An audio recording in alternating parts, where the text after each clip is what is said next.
We need the elevator music that you put at the end credits. That should be like our waiting music for the stream. Oh yeah, it's probably technically free. So just like the bossa nova stuff, we should definitely put that on there.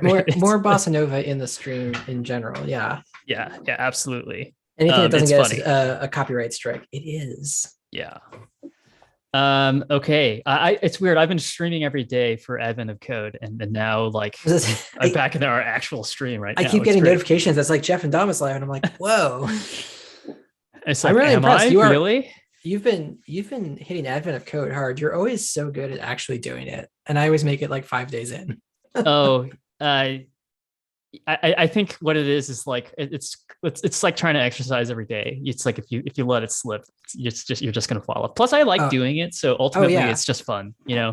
No, it is fun. You're just really good at keeping the habit. I'm always impressed. This is the year two in a row that I'm very impressed. Yeah. Speaking of Advent of Code, I see Ooh, in chat Arisa Snowbell, who has joined a couple of my streams and is really good at Rust and has helped me learn a lot. So welcome to the chat. Welcome to the nice. actual Jeff and Dom game dev stream, as opposed to Jeff futzing around with Rust, not knowing what he's doing.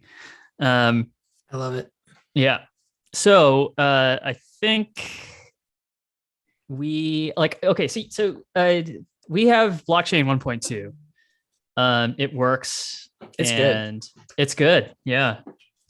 Have you What's beaten our the current record? 62 90 blocks? 65 blocks, wasn't it? Oh, maybe 65, but you've got like 114 total. I've got the longest streak and you've got the longest Yeah, I have the longest count, game highest count. session.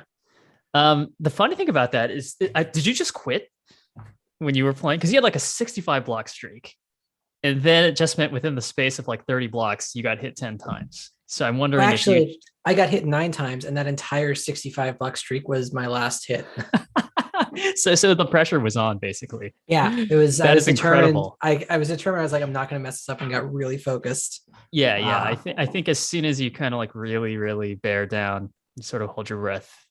it was It like a can work combo of well. like it's a combo of like focusing and also uh like zoning out. I don't know. We've made a very good little Zen It meditator is. It block game. is. Which is why I kind of hope to get the mobile version working, which I was working on yesterday. I have a branch, and unfortunately, that branch does a ton of violence to a bunch of stuff.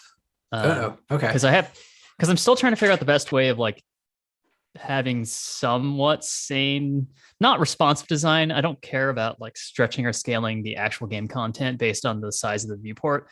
But I just want to look like 16 by 9 all the time. It turns out that that's quite a challenge. It's hard. Yeah, Um, and like the solution we found was dual cameras, right? You have like a 16 by 9 camera and a like canvas, like a full window camera, and you're basically just positioning one it inside the might end up other. being 3 cameras. I don't know. Like Three. there's well the problem is like we have a viewport scaled HUD. Um, or rather the HUD has anchor points that are like top of the viewport, bottom of the viewport, right? Like if we go in here, I can actually just show you. Yep. Actually, I don't need to show you. You actually set these up, right? So I built this. Yeah, these yeah. have like center top anchor, right? So that means that the viewport's really tall, right? The Mhm. play field will stay in its zone, but then the HUD will kind of float physically above the play field. Oh, I thought this would be captured by the 16 by 9 camera. You can do that, but then you Okay. have to change the render mode from screen space overlay to screen space camera, and then pick the Oh, camera that you're trying to align to. Lordy, I see. And Yep. then when I pick Yeah, that that's camera, very the different. overlay Yeah. is like subject to the world lighting all of a sudden. So like the actual overlay becomes like washed out. Oh Um, no.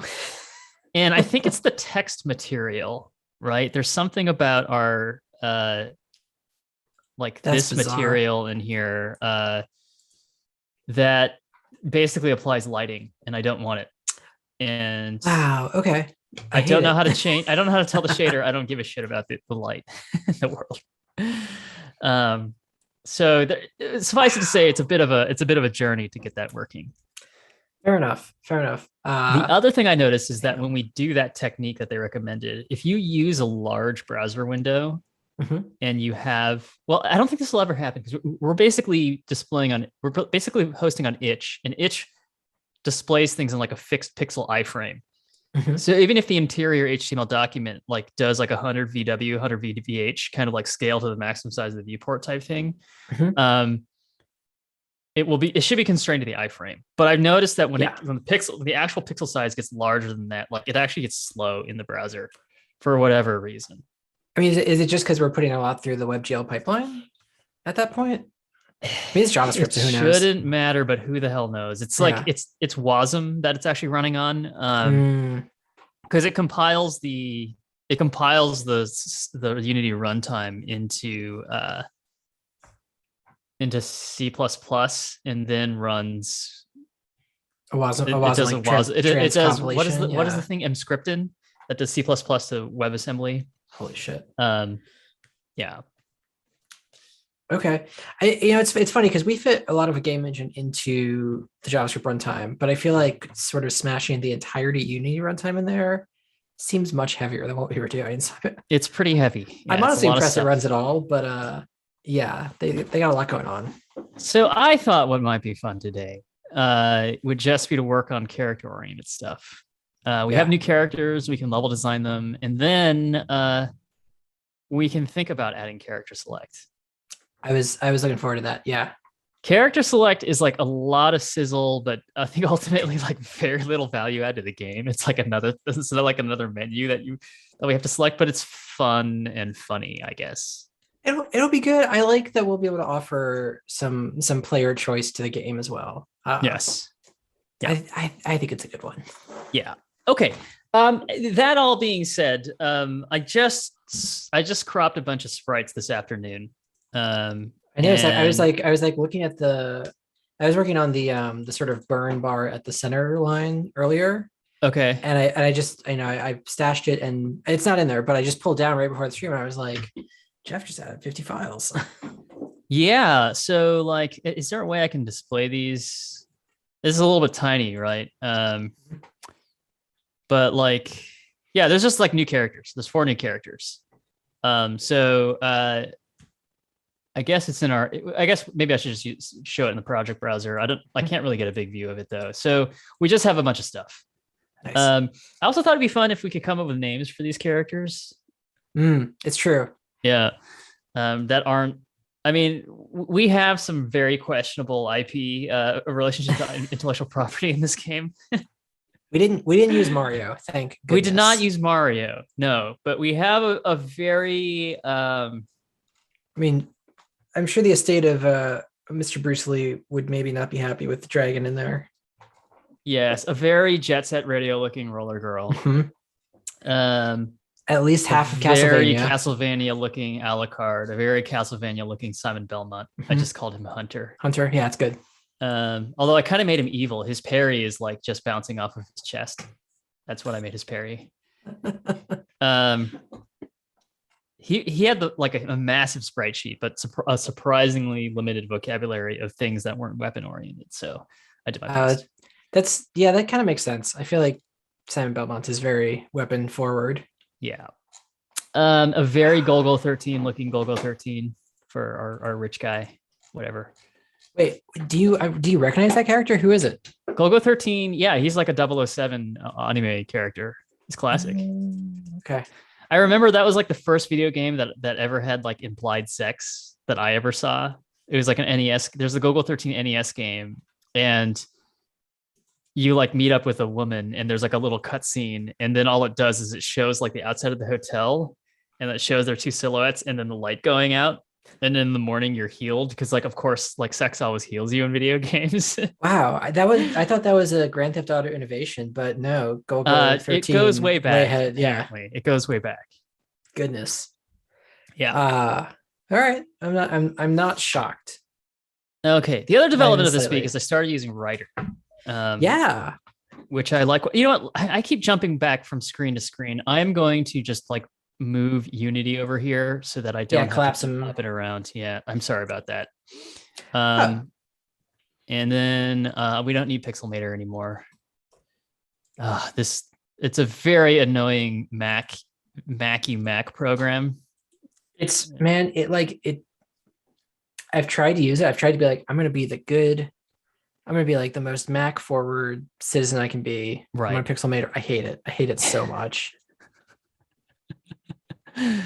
Dr. Dobe says, haha, sex heals in video games. Not familiar with this trope, but I love it. Oh, I feel like it's all over the place, right? Google 13 has it. There must be like a TV tropes I or was gonna something say like that. it's got to be out there. Yeah, the Grand Theft Auto certainly did that a little too much. Like video game tropes, sex heals you. Have you been following the Grand Theft Auto re? I'm glad there's a video game trips under TV trips. The GTA re-release, they included the hot coffee thing that they got like sued about way back when. Oh, you know what I heard about that? I heard that's kind of been like something of a disaster. A total right? catastrophe, yeah. But Um, they like just forgot to remove like straight up lawsuit material from the 90s. Like I feel like big miss. I do wonder how much of that is just like straight up, let's emulate the device that the thing was compiled for, and then just wrap the compiled binary on, like over that. So You know? I thought it was that and a little more. It looked like they machine learned their upscaling. Yeah, I think I've seen some Because screens. there's like the big nuts donuts that had a giant nut, like a washer and nut. And it took like this hexagonal nut and made it into a circle. And it was just Is like they ran it through a thing that added more polygons without thinking about it. busted That nuts. there Oh you right, go. they just basically like subdivision surface. Like this Yeah. is basically like what they did here. But it's supposed to be a hexagon, right? It's supposed to be a look like nut. hexagon. Yeah. Oh man, whenever I use a browser that doesn't have like my default like ad blocking shit, I'm This just is like, so what painful. world am I in? I don't have any ad blocks on my work computer, and it's like incredibly obnoxious. Yeah, there's a lot of noise here. PCGamer.com. That used to be a semi-reputable publication in the world of game journalism. I'm not surprised somehow. I feel like any kind of like online journalism now is just like a crazy like ad optimization scheme, you know? Yeah, absolutely. I I feel bad because there's clearly websites I go to that would profit that like I enjoy and have ads in them. I'm just like, I'm still not going to give you money for this. I'm sorry. Um, I have two questions for you before we start. Yes. One, do you want to pick a theme round for the historically accurate game jam? Did you vote? I have not voted. Is there a place I can go? Yeah, I think yeah, it's on their page. There's like a Google form. Historically accurate game jam number 5, right? We want 5. There you go. Do I join the jam or do I just vote? No, there's like at the very top, there's this Google form. I think you have to do it in an auth browser, but you're in an auth browser, right? You have Google signed in? I am not auth. Right. Let me see. I'm not auth right now. Okay. I can do a Firefox. Okay. Well, anyways, I'll do this later. What are the options? Yeah, the options are, well, you got witchcraft, folklore, Okay. pirates, Okay. World War II, Vikings, medieval Japan, Industrial Revolution, space race, your country's history, which like we could really go to town with, but also I would make something about slavery, I think. I would be afraid to make that game, but yes, absolutely. I would lean into it. I would just make like the accumulation simulator, but you have slaves. Oh man, see, you're gonna get us canceled before we start. But no, that's a tough thing. That would be a great social commentary game to make. So yes. Yeah. The problem is like making the satirical accumulation simulator runs the risk of making that seem fun, right? There's like an inherent contradiction to that. I think satire is hard. Satire is really hard. Well, we talked about how I think we talked even on the stream earlier about how like I had this theory that like all games were sort of fascist because they're all like this like power fantasy about this like genetically superior individual, right? Well, it's interesting too because like things that are the ones that don't fit that trope, I find them less fun. And like, is it because I've been conditioned into exactly the single type of like power fantasy game narrative, or is it that there's something fun about that? And I think it's the former. I think it's like pure conditioning. Yeah. My vote would be for the latter. I feel like I part mean, of what games are is just about feeling like you have a sense of like control over a situation ultimately, hmm. right? But can you have that and not be fascist? Yeah, I don't know. Did you enjoy Tonight We Riot? Uh, I did. I mean, the gameplay kind of sucked, but I enjoyed the experience of It it. was And funny, actually. It was yeah, funny. yeah, Yeah, actually, Tonight We Riot is, that's a I guess, very a good little bit of power example. fantasy, but it's a collective power. It's about the collective there, right? Collective power. Uh, I like that. but I don't know. Like, there's a lot about like I don't know, just like even like if you're playing a dating simulator, it's fun to be like an individual that does stuff that you can't do and can meet people that you don't meet, you know? Yeah, I started playing. I started playing Boyfriend Dungeon. I bought it for my flight to San Francisco, and then that got canceled. But Yes. it's I there's something always very funny in dating simulator situations because it's you go on dates with like 10 people at a time and it's like extreme it's just like everyone's like, you know what, that's fine, don't worry about it. I'm like, Yeah. no, this is you're not simulating anything even close to reality, but okay.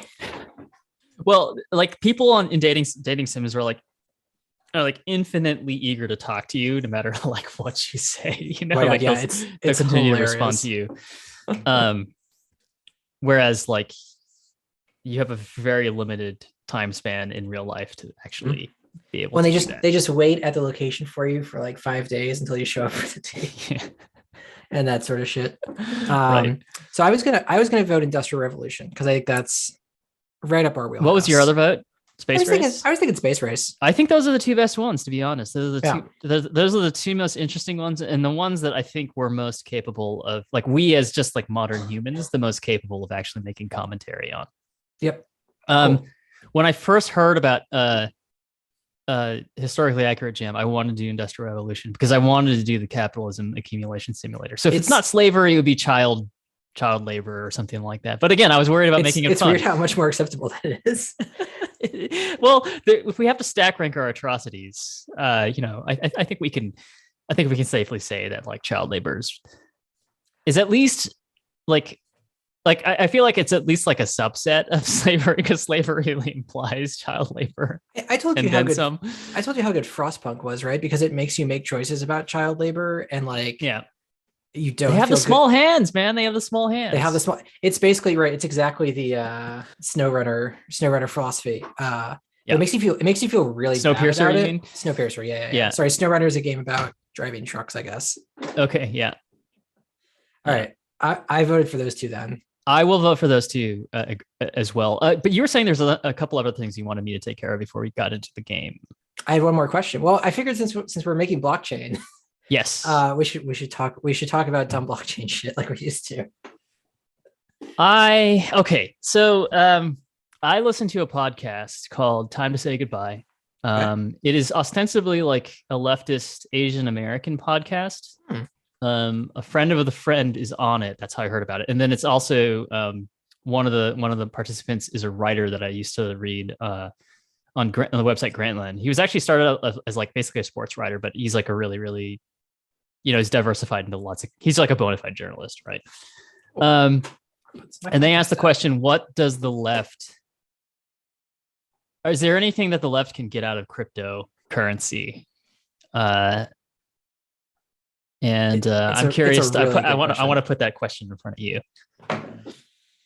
Do you have something about crypto to complain about really quickly? I was gonna complain about two things. One, okay. Ubisoft added NFTs to their game. Oh yes. What is it called? Quartz? Yeah. I was also going to bring an about, NFT gear to Ghost Recon. That'll make that game good. Yeah, the game everyone hates anyway. But I was really going to complain that Kickstarter just sort of said we're going to move everything to the blockchain. Oh, are you serious? Yeah. But wait. So they said we're moving everything to the blockchain. We're doing it next year. We haven't started development. We haven't picked a blockchain, but we're doing it next year. What? Well, are they trying to add a speculation aspect to people's Kickstarters? Is like my Kickstarter now going to be my coin? And right. Exactly. Or is that like going to be community ownership and voting? Like, are they going to be like, your project is a DAO, which good God, I don't want my project to be a DAO. What what's the fucking point? Like, why does it matter? Kickstarter is going to mediate all the API calls anyways. Like, why does it matter that it's on the blockchain? If they wanted voting, you just implement a like button. Yep. I mean, this is exactly when we worked on it. I feel like the entire thing was like, you can just do it with a database. Yeah. But you couldn't sell your ownership to someone else on OpenSea. So there you go. Yeah. Yeah. Vomitorium worthy. Anyway, I just needed to vent about that. Sorry. Oh wait, I do like. What is their ostensible, like, what is their claim here? Is there a blog post from Kickstarter itself? No, it seems like they got scooped by like Bloomberg, and I think Bloomberg was the person that scooped them. So I don't know if it was Schreier or not, but for Ubisoft or no, for the Kickstarter. Even Ubisoft, Kickstarter. Okay. Ubisoft is real. According I don't know to Bloomberg. I don't know who got the. Schreier leaked something this morning. He just does good journalism, so I assume he's usually involved. He's on top of it. Yeah. Bloomberg might be hiring good journalists. They also, at least with Apple and a bunch of other things, they seem to get like, I feel like companies call them to sort of like warm up the announcement. Yeah. So I tend to take, when they publish something, that they tend to think it's like real. Yeah, I guess they're kind of on the knife's edge of like being in the good graces of these companies, which requires a certain style of reporting, but yet they also have Jason Schreier, who's like totally willing to take game devs to task, right? It's weird that they have a labor beat for. Yeah, he's basically a labor reporter, right? At this point. Yeah. Okay, they plan to unveil a project, so they scooped him. Yeah.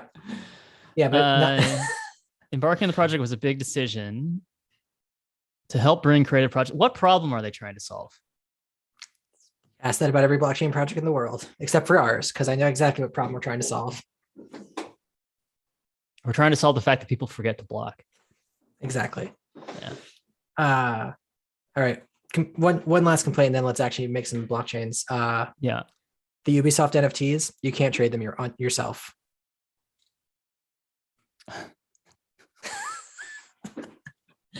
You don't even own them. All of these things are going to go out in a puff of smoke. Absolutely. Hopefully like kind of a fireball. I hope it takes some people with it, but yeah, it's weird. It's very weird. Yeah. Yeah. So that podcast I was telling you about, they did their crypto episode and they interviewed Alex Riveras. I believe his name is Rivera. Is it MacArthur?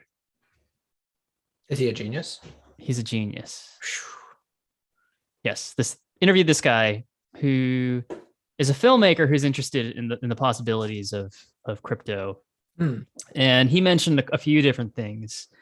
One was like, there's like n number of like startups that are doing like media distribution into the blockchain where like you buy the right to watch a movie and they may even like encrypt the media file to your public key. So like they've got like a sort of quasi end-to-end encryption scheme going on as well. And then he also talked about how like worker co-ops could be DAOs and they're more transparent. And it was like us 4 years ago. I was like having a flashback to like 4 years ago, just like attempting to solve slightly different things for the fintech world. Mm-hmm. But like, I think like the left galaxy brain is arriving on this right now. So your question to me was, what do I think there's anything that the left could do with it usefully? I think the only thing I find the remaining thing I find value in crypto is sort of the signing aspect of it. Like I would love to be able to cryptography or cryptocurrency. So it's really the latter that they're talking about. Exactly. It's tough. It's tough because they've been so intermingled, but like so much of the work we did was about like bringing an identity and verifying it. And I feel like that's also what the Web3 buzzword is sort of like, at least that's the crux of it, is they're like, well, we gave you a public key and you can use it multiple places. So I'm like, thank God, finally. Like, I just want them to replace PGP. Okay. So are you saying that this is like this is the thing that's going to get public key cryptography into a usable state, is people like needing to use a wallet, right? Well, I mean, that's why I joined Chain. I was kind of hoping to like actually get public key cryptography into a usable state there, but it didn't happen. It would be a reasonable. What's funny is like, I don't think like Keybase was probably like the closest thing I can think of that came to like trying to make it usable, but they're crazy though, right? They're kind of wacky. It went off the deep end. Yeah. Um, Yeah. So like I think that remains the biggest virtue of the whole process, and kind of like the only thing that I find sort of attractive about the Web3 is I'm like, yes, like my identity should be a key I hold that I can like take to a place and say this is me, and everyone can see that it's me on literally every surface. It's what Gravatar does though. Like you could also do it with not a blockchain. yeah. I want you to listen to this podcast if you Yeah, have the extra time. Like that is my 'cause, thing. like I love a good podcast. I found it quite triggering, to be honest, just having like worked in the space and just like everything sounded so, it's like that, like everything that they brought up is like, oh yeah, you could potentially like cut out the middleman, and why, this is a good thing. And like it's a lot of like, one, add cryptography to X, two, question mark, question mark, three, emancipation, rather than profit, right? Like it was the same exact fucking thing. And like it had the same rhetorical hallmarks where it's like, is there something there? I don't know, but it's interesting. Literally that same sentence, is there something there? I don't really know, but it's interesting, was like repeated so many times. And like, I was like, oh my God, I heard that so many times working that job. Fuck, man. I feel like that was like 3 products we made. Yes. And, like it's possible that, this is like a young technology that's constantly evolving, but like, I just felt a little bit like disappointed. It sounded very credulous. It was like we have this galaxy, like everybody on the left hates blockchain. So like the tack that we're going to take this time is like, well, are we fools for ignoring it? And it was like somehow there's like the sense that like we shouldn't let the fascists like monopolize crypto. But then I'm like, what? Why is this a territory to defend? I mean, we should understand it because we should understand how speculation is affecting our lives. But like, why do we need to like structure our lives? Like, why do we need to add this to our lives when like, what problem are you proposing that we solve with this? It's really truly bizarre. And to Alex Rivera's credit, he actually says that, halfway through the podcast where he's like, like, I think it comes down to like what problem you're trying to solve.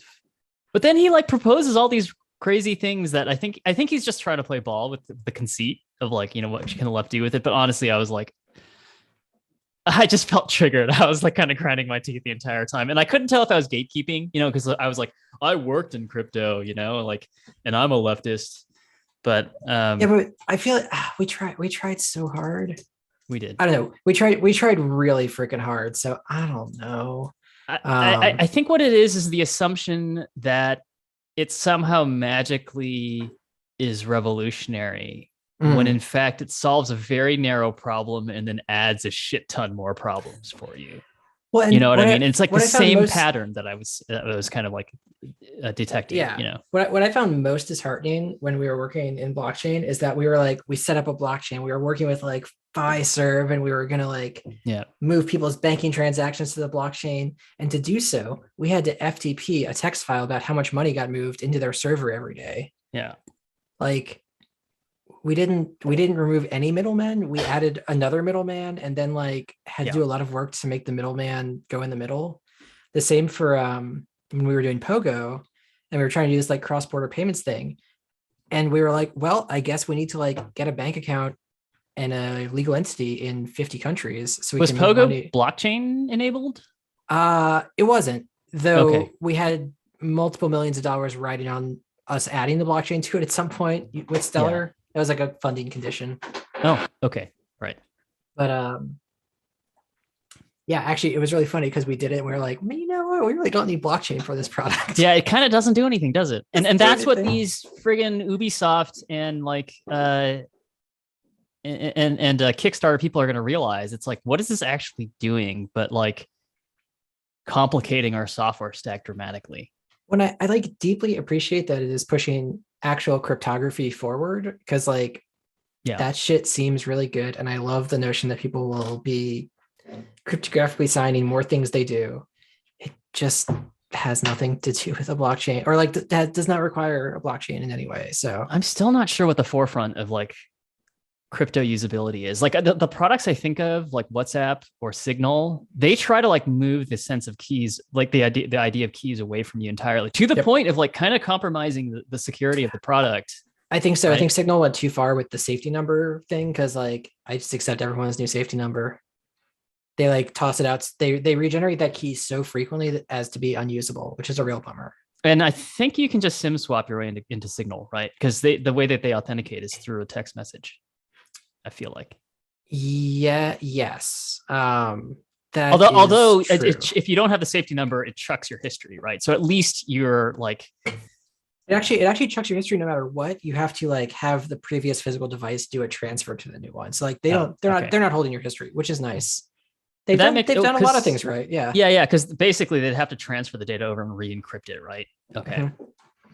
Yeah, I don't know. Like just like so. I think the thing is like. What I got out of that conversation is like, again, it was the same feeling of like the things that that the world would require, that you would require out of the world, society, and people and individuals in order to get your magical crypto project actually working seamlessly and at scale. Those things that you would have to do are like boring ass institutional migration shit and winning hearts and minds. Yep. And that is a harder problem than whatever the blockchain is actually solving for you. 100%. Yeah.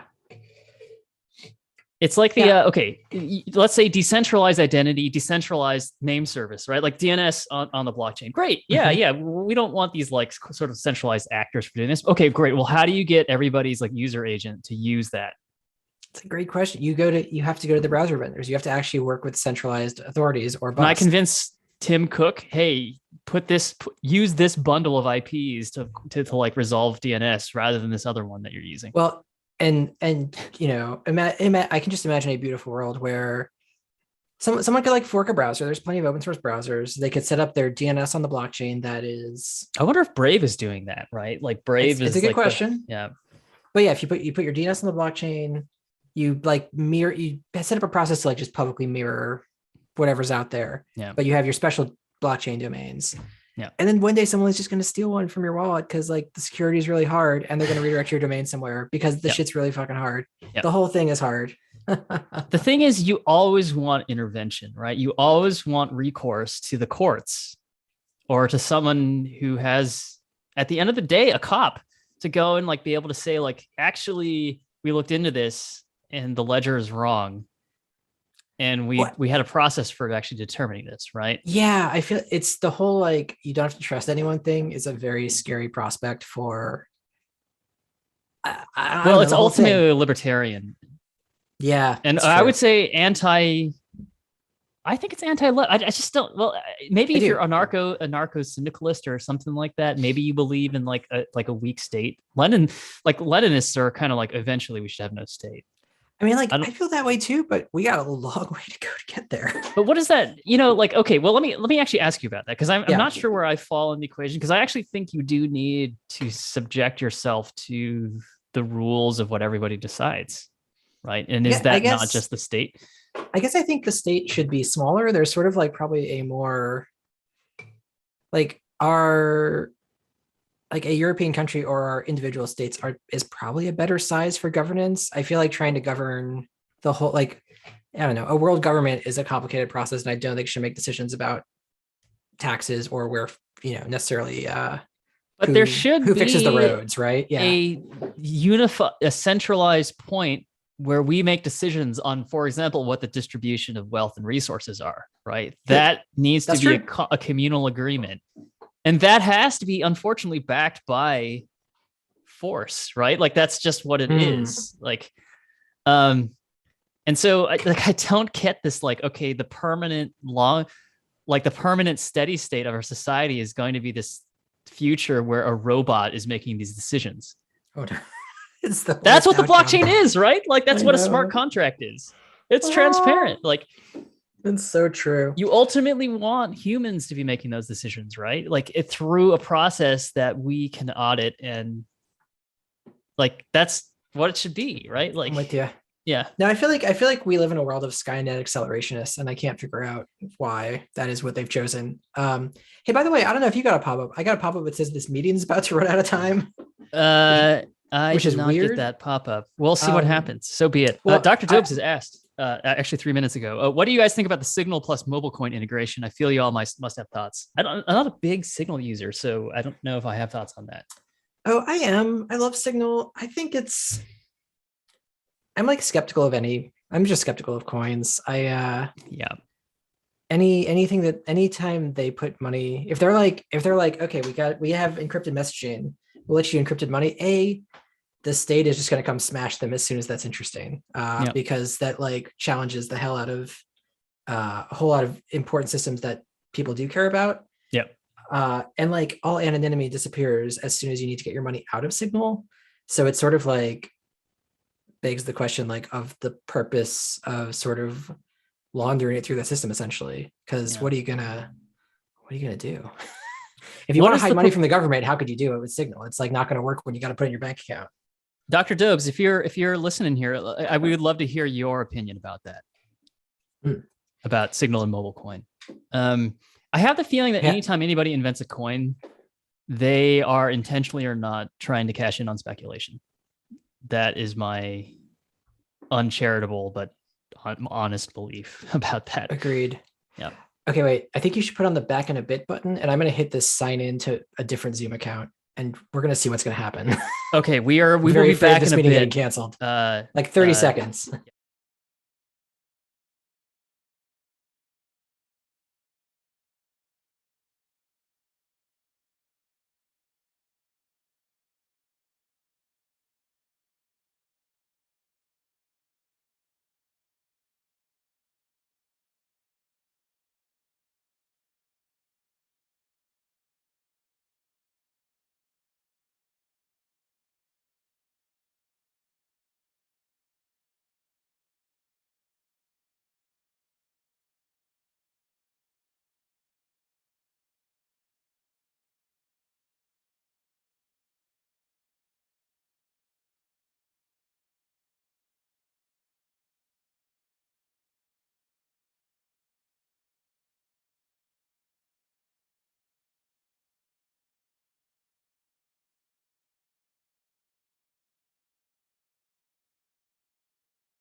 ish, almost. Okay, I think we're back. I think we're back, and we got some chat. We got some activity to pick up in the chat. Don't know much about crypto. This is Dr. Dobbs. I wonder if that's related to Dr. Dobbs. Remember Dr. Dobbs Journal, the programming blog? Oh yeah. I think it was actually a newsletter, physical newsletter at one point. I don't know much about crypto, so I can't tell if it's useful or just a new creative way to launder money. In theory, encrypted payments sound better than Venmo, but if it's just lip service, then that's not worth much. I think it's just lip service. I think most projects are, sadly. Yeah, privacy is good. Privacy of payments would be nice. Privacy of payments, just it's my thing has always been, as soon as that is actually impactful, like the government just comes and steps on you. Like fucking with that is it's why like Ethereum and NFTs are like already taxed, because like they made a big enough splash that the government's like, cool, we're gonna regulate those too. Don't worry about it. Let me put this in front of you though. Like, yeah, in a sense, I don't want large financial transactions to be private. I want them to be public, and I want to tax them. Right? Mm-hmm. That's a great point. Taxes are good. Taxes that's like good. Pro. So like de-anonymized transactions. Yeah, which is funny because that sort of like is also antithetical to the blockchain, where people want to be able to have this like trustless anonymous system. Like it's actually a net negative in that fact, huh? Well, I think the blockchain is anti-state fundamentally, right? It is anti-central authority and pro-mafia, basically. Yep. Like shadowy cadres of like unregulated people deciding, like, what do you call that? Is that a plutocracy? Or like plutocracy is rule of the wealthy. What is the rule of the minority? There's what we've got today. Yeah, I don't know the word Greek or Latin for it. You know what I mean? It's not a kleptocracy, is it? Kleptocracy is ruled by people who are stealing from you, which I guess is all of capitalism, right? Yeah. So one of my favorite tweets of the last week was something like, libertarians are cats. They like think that they control the world, but in fact, like someone is cleaning their shit out of litter box every day. And I think like, I saw that tweet. It's like, yeah, they have this like fierce sense of independence, but like they have no idea how the world works and how they benefit from the current rules. Yep. Yeah, absolutely. I can go on about blockchain. I know, me too. I was in a blockchain mood. Let's make some blockchain. Okay. The last thing I will say is that my conclusion on what the left can actually get out of blockchain is like, you want to like make sure that like, because I think blockchain is here to stay. I think crypto is here to stay. And I think it is too big to fail at this point, the same way that like the derivatives market is too big to fail. But it's not like the derivatives market is a good thing, right? We'd be fine without it. I think, right? I don't think like we need that or currency speculation in our daily lives to succeed. It's just a way to enrich rich people. Yes, agreed. So, but we have it the same way that we now have crypto. Yep. And so it behooves us to understand that, to know how we are being exploited, how it like adds into our exploitation. But then like, if I was being like super charitable, there may be some blockchain thing that gives you like a year or 6 months of disrupting some middleman somewhere. And then maybe that's a tactical benefit to you. It's like, I can totally imagine a world where where there is I feel like we've experienced a couple like movements that got nearly there in disrupting police or like,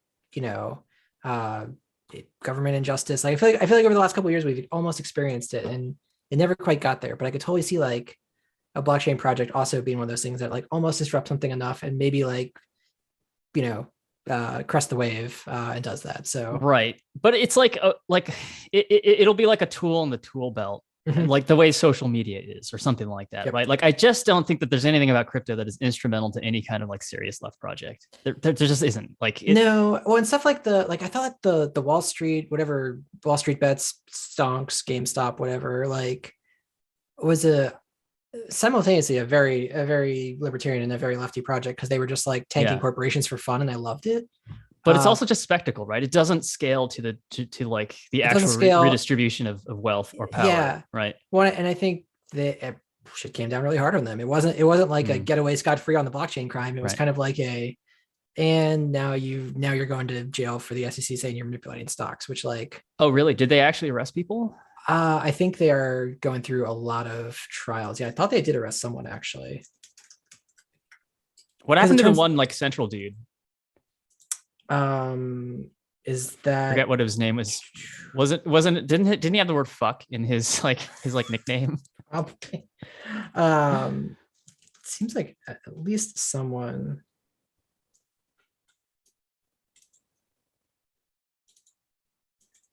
I don't know. The whole thing was just like insider trading, though, right? It was just people who were like, "I'm gonna pump up one stock. I'll buy it first, Yeah. and we'll try to like fuck up a few day traders." But like at the end of the day, it was still just a scam. Yeah.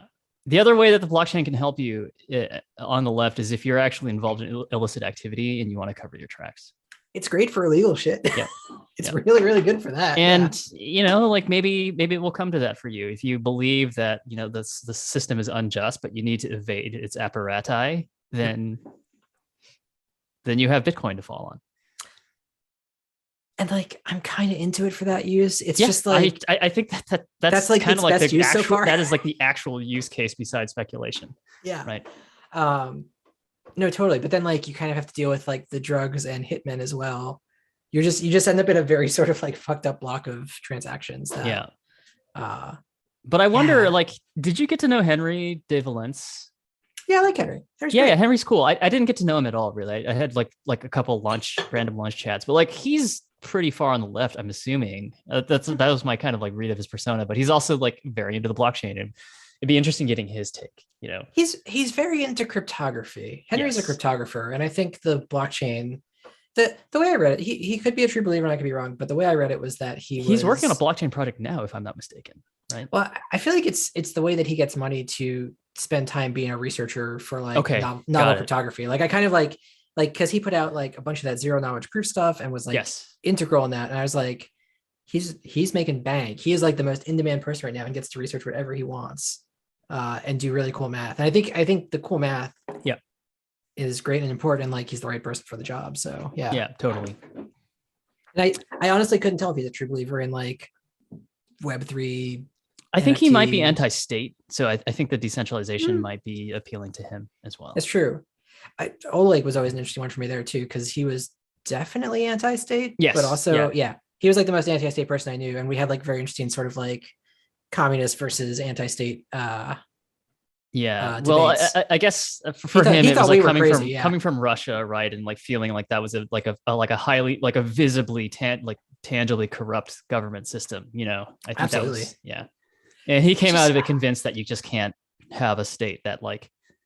But he's libertarian fundamentally, right? I think that's exactly his position. Yeah. It's just like I've always sort of been amused at the communism is so corrupt, and I'm like, what do you think we have? Yeah, like I would love to talk to Oleg again. I loved Oleg. Oleg was a delight. He's such a good dude. Absolutely. Really fun at karaoke. I don't know if you can. I miss karaoke so much. I want to actually all those like crazy crypto dudes are all really good at karaoke. Tony was really good at karaoke. Dan I heard he was really good. Oh my god, Dan Robinson is the karaoke king. He is next level. I'd love to talk to Dan again. Yeah, I mean, like I really love all these people. Yeah, I really like working with them. I really like hearing what they're working on because they usually pick the interesting projects. Yes. I just wish. I'm like maybe I'm envious of their true believerness because everything I see, I'm just like, yes, this one, like it's sort of when you look at a thing, you're like, oh, that's not it, and I kind of just like see all these projects, I'm like, oh, that's probably not it. And I wish that wasn't the case, and I felt like there was like I'm in the same boat. Like cryptocurrency and cryptography is such a nerd snipe. It's so interesting and so intricate, but then the problem is it has to interact with the real world. Mm-hmm. I mean, maybe that's the best solution. Could be the one where it doesn't. I still think identity is the most interesting thing they got going for it. Okay. Yeah. So. Yeah. All right. Let's work on the blockchain. We got some new sprites. I'm gonna add them. We have Roller Girl. I don't think I should mess with the ordering here. I feel like that's bad news. Something about it is because it's used in prefabs. Oh wait, in the don't mess with it in the enum, wherever that is. The enum matters. I don't think this matters for the dictionary, but this does. Yeah. So we have Dragon, who's the Bruce Lee guy. Did you sort Roller this? Girl. Huh?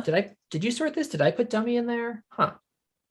Whatever. It doesn't matter. It's It about might have to break you. been. Yeah. Maybe Ryder did it. I don't know. Oh, I've been using Ryder. That's Ah. the other thing I wanted to talk about is that Oh I'm using yeah. Ryder now. And I got the M1 accelerated version, the beta of it, and it's actually pretty fast. And I'm like, oh, I'm kind of into this. It might be worth my 14 or 15 bucks a month. Does it feel because like VS Code feels like a JavaScript editor sometimes? Does it feel like a native editor, like good old Sublime? No, it's slower. Okay. This is written in Java. So it should be faster than a JavaScript editor, but it's not their it's not their priority to make it snappy. This is like a visual the JetBrains feel. Yeah. Yeah, this has well in defense of JetBrains, IntelliJ is the best Java editor. Well, what are we comparing it against? We're comparing it against Eclipse, right? Like, no, I mean like their RubyMine is also the best Ruby editor. Like they do really good sort of code introspection. That's like their jam, and they're the best at it. Would you use RubyMine? My work mandates it. I'm actually part of the VS Code rebellion at the office. Oh, okay. But yeah, I've used a lot of it this year. It's okay. It's fine. It's Sweet. slow. It's really slow. Why are you complaining about this? What could possibly be the warning here? Typo and okay, yeah, it doesn't like my spelling sometimes. Oh no. Does it want to be capital capital guy? Like, yeah, it's a little bit maybe I'll just turn that off globally. I just don't want it to spell check me. Roller Girl. There is also Hunter. And what was the fourth one? The fourth one is Ninja. So those are all in there. Nice. See, I can just like it has a lot of really good. Why does it want me to rename to uppercase? I've noticed too. It's some of the changes are fighting with my with the fighting VS with Code your linter, VS yeah, Code. whatever VS Code's default linter is. Yeah. No, it's cool. But it has like really good recommendations, right? Like I can do this. Oh, I hate this. That's a terrible change. I appreciate that it will like but I think I can do this though, like or equals, right? That's what it actually recommended like this change at one point. And like there's some stuff that it recommends that I think is quite nice. Like like this thing here. I can remove the parentheses here and it's like, oh, that looks better. Mm-hmm. I didn't know I could do that. I trust recommendations from like JetBrains IDEs too to be like I know that they will not actually change the output of my code if I let it do the refactor for me, which I don't trust from a lot of tools. Yeah. So I like the sucker for sure. Yeah. Cool. So I'm going to roll with it for a month. I'm already kind of hooked on it. It's just that like I got tired of VS Code, like not knowing that my classes were broken in the other file. Oh yeah. No, it's a huge bummer.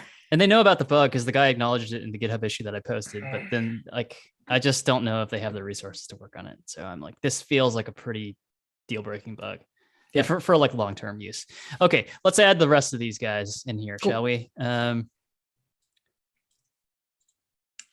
bring it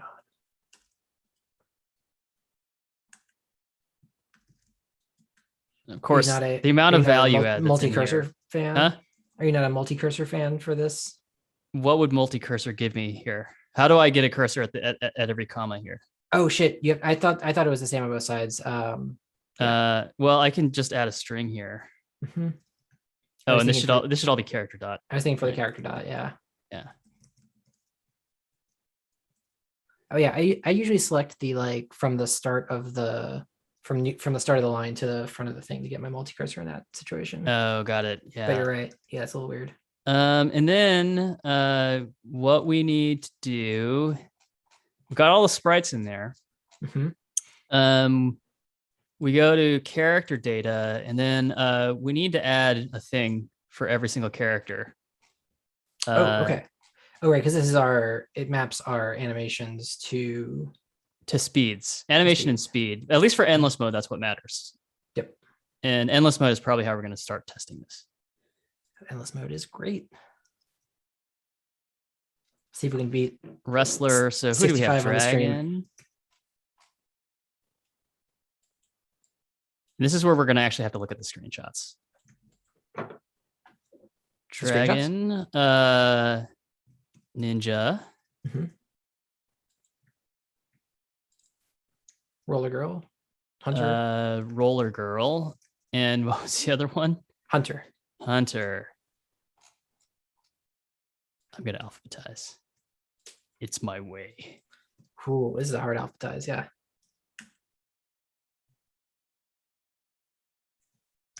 Every time I open Finder and it just doesn't open a window, I'm just like waiting, and then I realize I have to do Command N. It's like, yeah. That's fine. I kind of like the Windows Explorer. It's pretty good. Weird. It's better than this. It's better than this. Yeah, that's sort of what gives me pause. Okay, so this is maybe his fast attack. What do you think? Now, none of these characters are bosses, right? We don't have to design out the power right now, but we will eventually have to design out how they fit into the standard mode. Okay. This here is a big jump kick, B. Nice.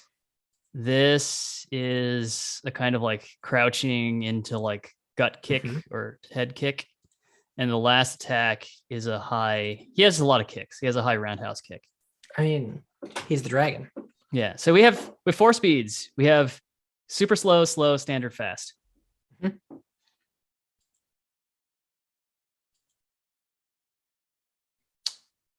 Ooh, I think attack A is the fast one. It's kind of just like a fast jab. Animation A, and then he's probably light damage on that one.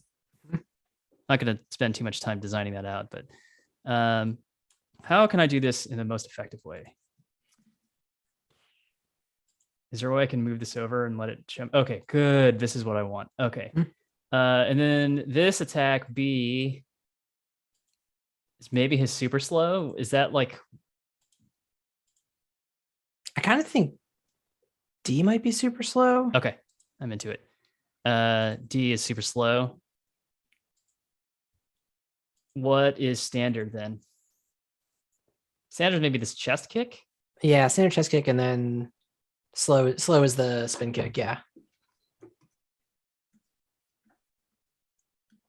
And this was B. Oh, I just modified hunter. We want dragon. So it's DBCA. DBCA.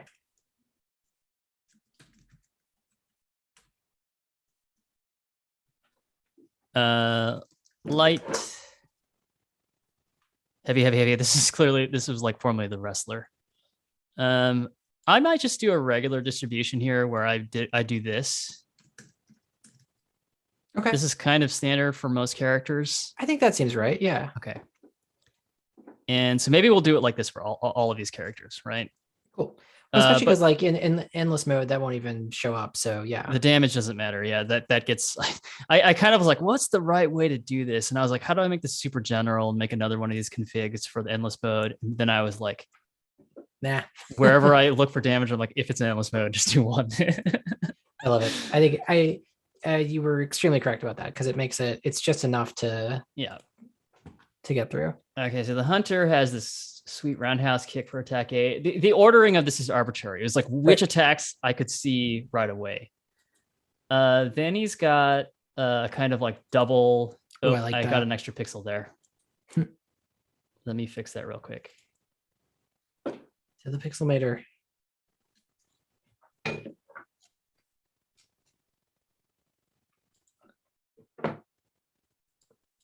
It's the next guy's foot that he's wrecking.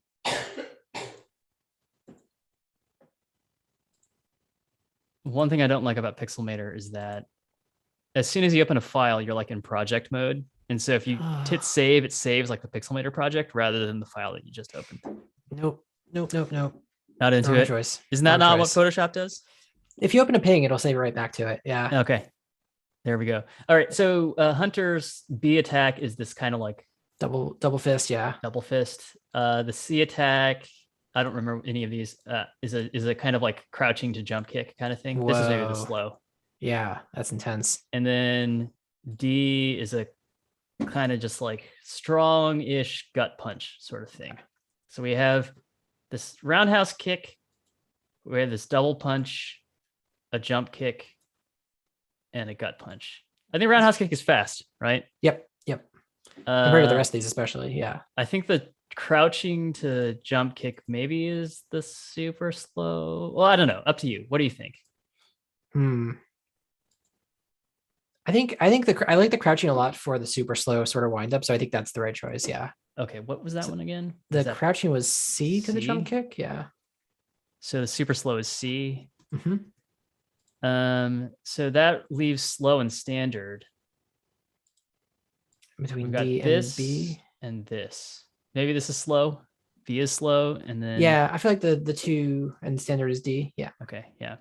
I mean, I could have just changed this so that the naming scheme reflects the speed. It's just that like the idea that like the speed is mapped to the animations 1-to-1 is a very new development. I think it's as of like last Friday or something like that. So maybe this could stand to be refactored. But who wants to go through and rename all these? As I say, when we started out that way too, I kind of like that the animations are just A through D. Okay. I think it's easy to Allows us to be flexible. Okay, going on to reason Ninja. about, yeah. All right, yeah, let's see what we got. Ninja has a kind of like standard reverse punch kind of thing. Mhm. He's got a kind of like Whoa. wind up jump kick, Mhm. kind of like a charging elbow Like a shoulder, sort of yeah, thing. elbow. Mhm. And then oh, this is a unique one where I kind of made him like a charging attack because I just didn't have anything else. So I thought, oh, this might be interesting for him That's to just fun. like do a body blow. Mhm. I like that. Let's make that slow then. I feel like that's the This one is slow or super slow? super slow. Sorry. Okay, D is super slow for him. Got Already there. that. I got an elbow. Got kind of like this is like a big jump kick here. Well, it really could be anything. Honestly, it doesn't matter. But We're world building our ninja here. I like the elbow for fast, to be honest. I feel like elbow is a nice fast, yeah. Okay, so we've got maybe the punch is this, and then the slow attack is this jump kick. Jump kick is B, yeah. Okay, sweet. All right, roller girl. Roller girl's attack here is just a kind of like this is a fast, right? This is like kind of the canonical fast thing. Maybe the fast ones jump out to me. This one is a kind of like that's a fun big one. reverse kick. Yeah. C is a little uppercut. kind of charging uppercut. Mm-hmm. And then D is a jumping knee attack. She's got a lot of big motions here. Mm-hmm. Among them, this kick is probably I don't know. This is really juicy. I like, yeah. These are too. I was gonna say, I like all of her motions so much. Like, this is a really great spreadsheet. Yeah. Okay, so that's fast. Boy, I guess I've been thinking of I guess D is sort of the charge one for this one. So maybe that's super slow. Yeah. Okay. It's D every time. Yeah, it is D every time. Maybe it's just that was my psychology. So what's standard and slow? Maybe B is standard. I think B is standard. Up the uppercut looks like it's also kind of chargy, so slow. This is C. And this is B. It's reverse ABCD. Maybe this is my psychology. I wonder how many of these fit that. Close. Well, not that many of them. Okay, and then the final thing. So we're good on we're good on that. I think we're good on Pixelmator now. Get out of here, Pixelmator. Yeah. Get out of my life. Don't get out of my life. I love you, Pixelmator. It's good. Endless mode. I actually had like a list. Maybe it's in Game Manager.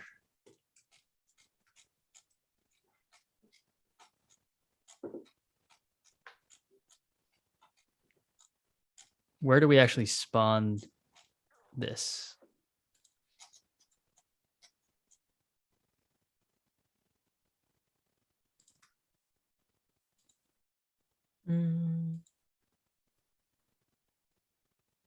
Game Manager. Okay, endless charts here. So we just need to add the other. Oh. And is this in order? No, it's randomized. Okay, cool. Character hunter. character ninja, character roller girl. In fact, these can be alphabetized, right? Yeah. Yes. Oh, yeah, with a comma. Is C# not like the Dingleberry trailing comma? It's fine for lists. It does not like it in sequential arguments to a function, which drives me batty. Yeah. All Okay, cool. Cool. right, so if we play endless mode now, it should just work? Question mark. Let us see.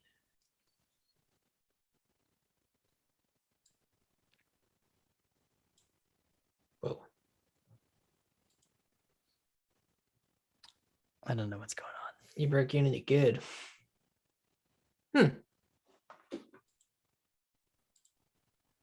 Let's just pretend that never happened, shall When we? in doubt, yeah. And let's move Unity Hub over here. Unity Hub, boy, they figured out a way to just add an application to your life that you kind of don't need, but they force you to use. Well, and like, I love that every time I start Unity, it's like there's a new version. I'm like, I already installed it. It's okay. Just like I haven't upgraded my project yet. You can chill. Fail to load window layout. What? Oh, I might have compile errors. That's what it might be.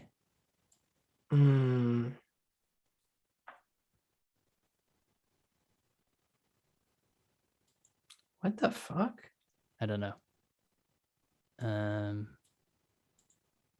layouts that we like are the... You got your 2x3 custom. I thought was the good one. Yeah. Okay. Okay. Getting there. Failed to load window layout. Object reference. Let's see what it says in the console. This is all Unity editor bullshit, right? Yeah. What happens if you hit play?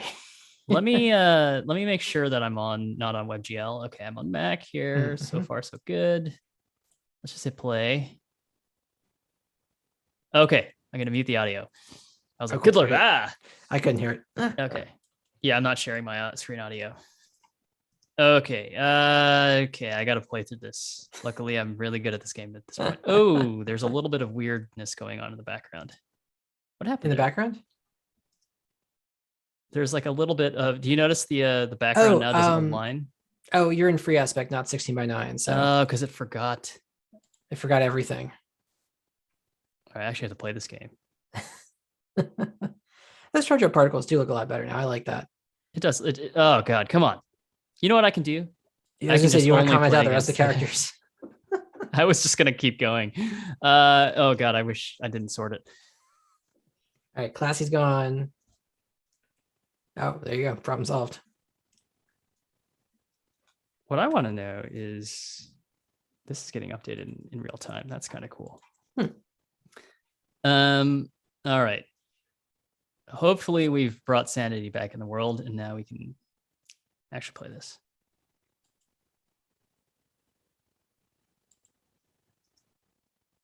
Yeah. That's a ninja. All right, that looks good.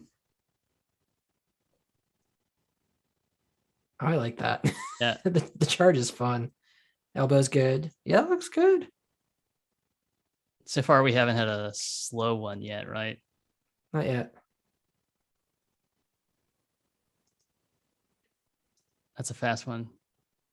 There we go. Oh, that was cool. All right, so his animations look good. All right, enter the dragon. Fast.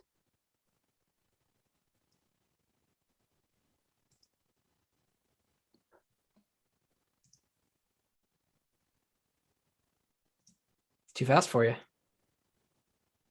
I shouldn't have hit him there.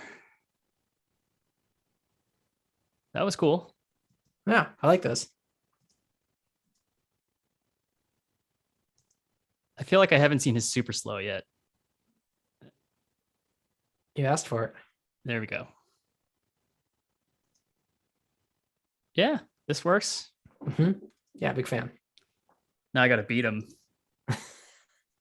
Can anyone really beat Bruce Lee? I feel like they gave him almost an 8-pack, which I love. Oh god, my timing's way off. It's because I don't have the sound effects. Sound effects help, don't they? You picked some killer sound effects for the attacks. I don't think I got to praise that enough, but They You would work not really believe well. how long I spent trying to get them better. Are they like? Are they all jet engine? Where His did they come crouch there from? is a little funky. The super slow. Yeah, Oh yeah, we can maybe recenter that a little bit, huh? I just want to do him real quick. Yeah. The nice thing is, I don't think you even have to restart the game to fix it. You might be right. This can lead to a loss of state. I appreciate your concern, writer. I was about to select do not show me that again. I do like that the editor Suggestion knows ignored. the editor knows what's going on, which I do deeply appreciate. Oh, routine is null. Why did it? You might need to restart it now. Oh, I don't know what we do with coroutines and coroutines do kind of mess up. yeah. Okay, that was cool. That is a little bit wonky. The crouch. I was trying to make it so that he would move forward on the attack because his normal attack takes up so much of the texture. It's not horrible. Okay, that roundhouse kick is fine. And now we're just looking for this one. That's fine. It's really just the super slow, right? I love that that one lines up exactly with the bar too, the fast, yeah.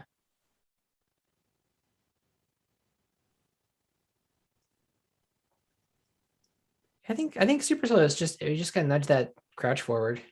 Okay. I just don't want him to look like he's jumping backwards. Yeah, absolutely.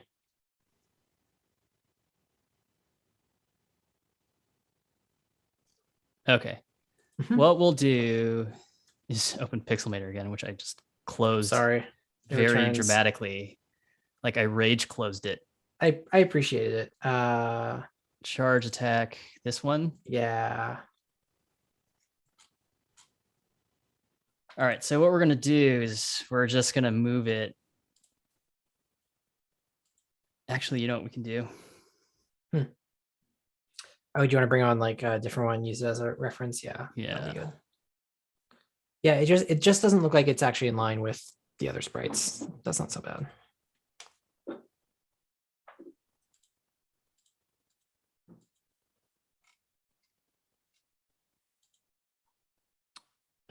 Which is his attack? C, this one. Mhm.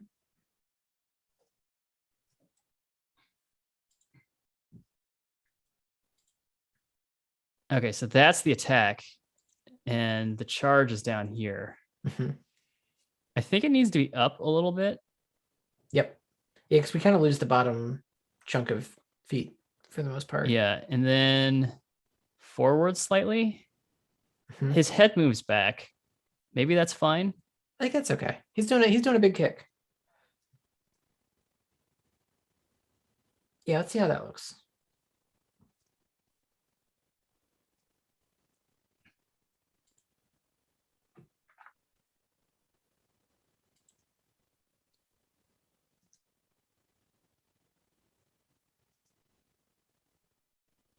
Boy, we need to comment out other attacks too.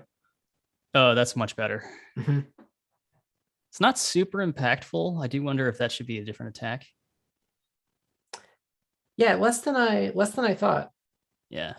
I wonder that double fist one has a nice charge feel to it. Do you want to swap them? Sure. Yeah. Don't show again.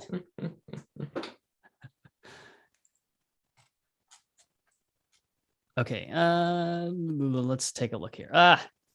Closed Finder. Sorry about that. No, it's good.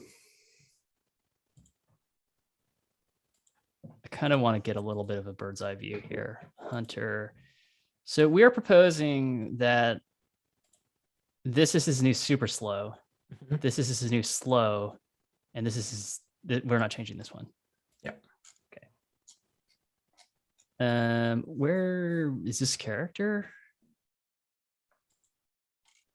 Character data. Yes. So the super slow should be what was previously the slow.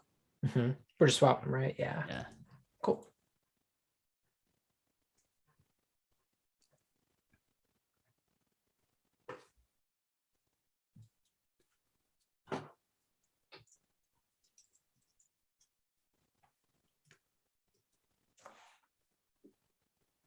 Oh, it did this again. Routine is null.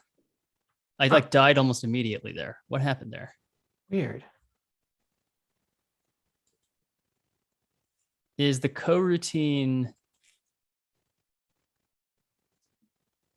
not set? What happens if I get hit?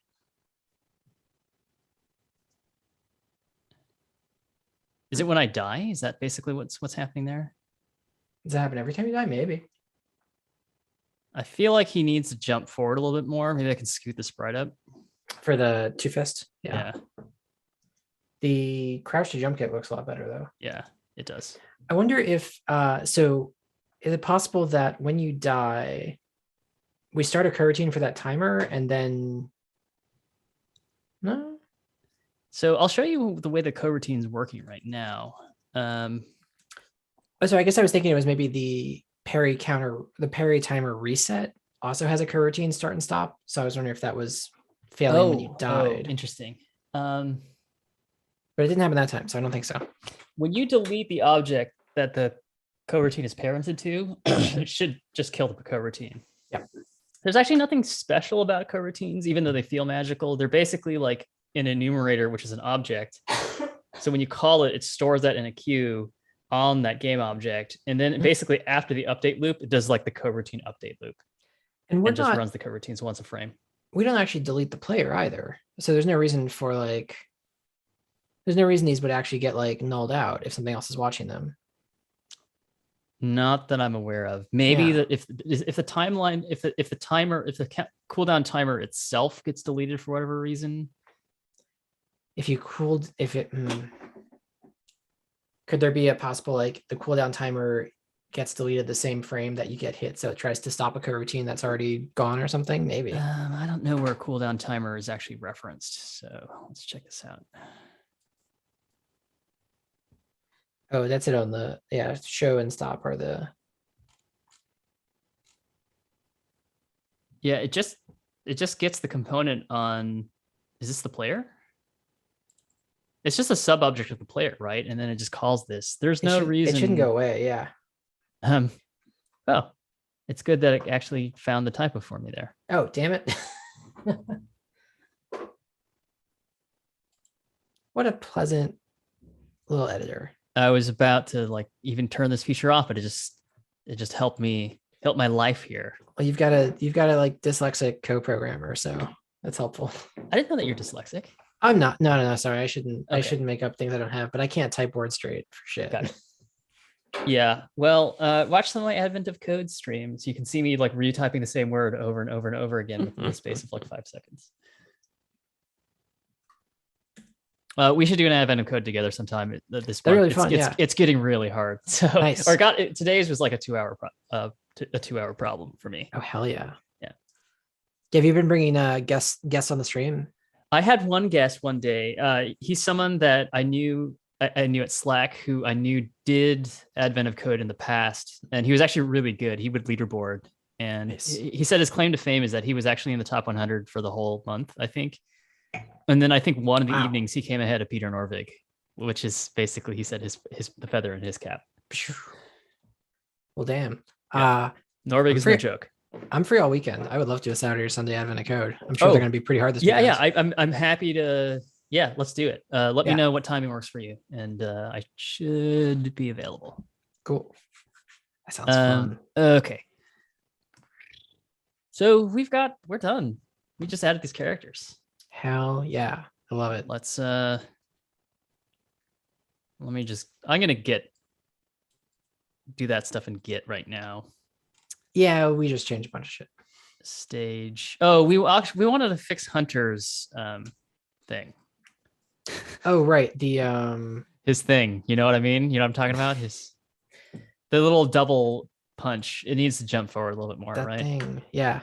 I want someone to have the classic like Captain Kirk smash with two fists thing that doesn't actually work, but is every Star Trek fight for some Star reason. Trek fight, double punch, and also the Captain Kirk actually is the drop kick, right? That's what the Captain Kirk is. He does do a lot of drop kicking, yeah. Which never seemed like a particularly productive way to attack somebody. Nope, nope. It's If you think it's about all the very stage mechanics of fighty. it, right? Like everything depends on your own body weight. Mhm, So you're like jumping into somebody with your 2 feet sticking out. But then you fall like probably like 4 or 5 feet, mhm. and it's your same body weight, right? Like, Yeah, and like that's not gonna feel good. so you're like kicking somebody, but you like the impact on you of the fall might be more than the impact of you on that person, right? Right, because you have to really get some momentum to put that behind your feet and beat gravity. Yeah, Yeah. Good talk. I'm good glad talk. that we can Oh yeah, think hard about these things. Okay, now he's really scooched forward. This is going to that's feel quite I impactful. let that front edge kind of lines up with the timeline, which I think is really nice though. Or There's with total accident, right? Because we like basically place the player arbitrarily. we never thought about that at all, right? And you We hadn't never thought changed about it. it. Yeah. Okay. And then Great. we I think there's some arbitrary scale being applied to the character as well. We never thought about that either. Yeah, it's like it's the thing that looked good. Now, like if we change anything, everything's just gonna fall apart, right? Everything's super brittle. Oh yeah, we're not. I mean, if we Just switch don't our touch it. Just don't touch it. trying to come up with a proof of something pun for our blockchain, but I can't. Someday. Proof punch of work? No. Wait, what's Advent of Code? Dr. Dobes. Advent of Code is let's just go to the website. Yeah, take it to the party. Advent of Code is an advent calendar that everybody shares in the world.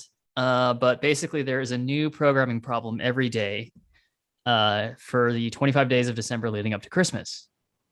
It is mostly non-denominational. They talk about Santa Claus and elves a lot, but you can feel free to celebrate As I say, the they holidays any way do. you It like. is it is always about helping Santa's elves solve their problems, right? Yeah, there's nothing in the Judeo-Christian mythology. Not that I'm criticizing that at all, but like there's nothing about that. That's fair. That's true. Santa Claus is purely a capitalist holiday or capitalist icon. Yeah, or some kind of pagan, Northern European spirit. Oh my god. I've told you I have like cousins in the Netherlands, right? I have some family over there. No. I was just on Facebook and they posted a picture of like Black Pete came by their house, and I was like, oh no. Oh, Black Peter. It's just like is a thing, and they like there's like all these little kids posing with them, and I was like, wow, it's really different. I over showed you there. the Werner Herzog reads a night before Christmas video, right? Oh no, but that's delightful. Yeah. It's not actually Werner Herzog, which makes it all the funnier, I think. Yeah. Um, The fact that he's in the whatever recent Star Wars thing was really he was my favorite part of that ads. Show. I hate it. Oh yeah, you're not in your YouTube premium. Yeah. Yep. Dr. Dobes, who's Jewish, says that Santa Claus feels pretty denominational. Touche.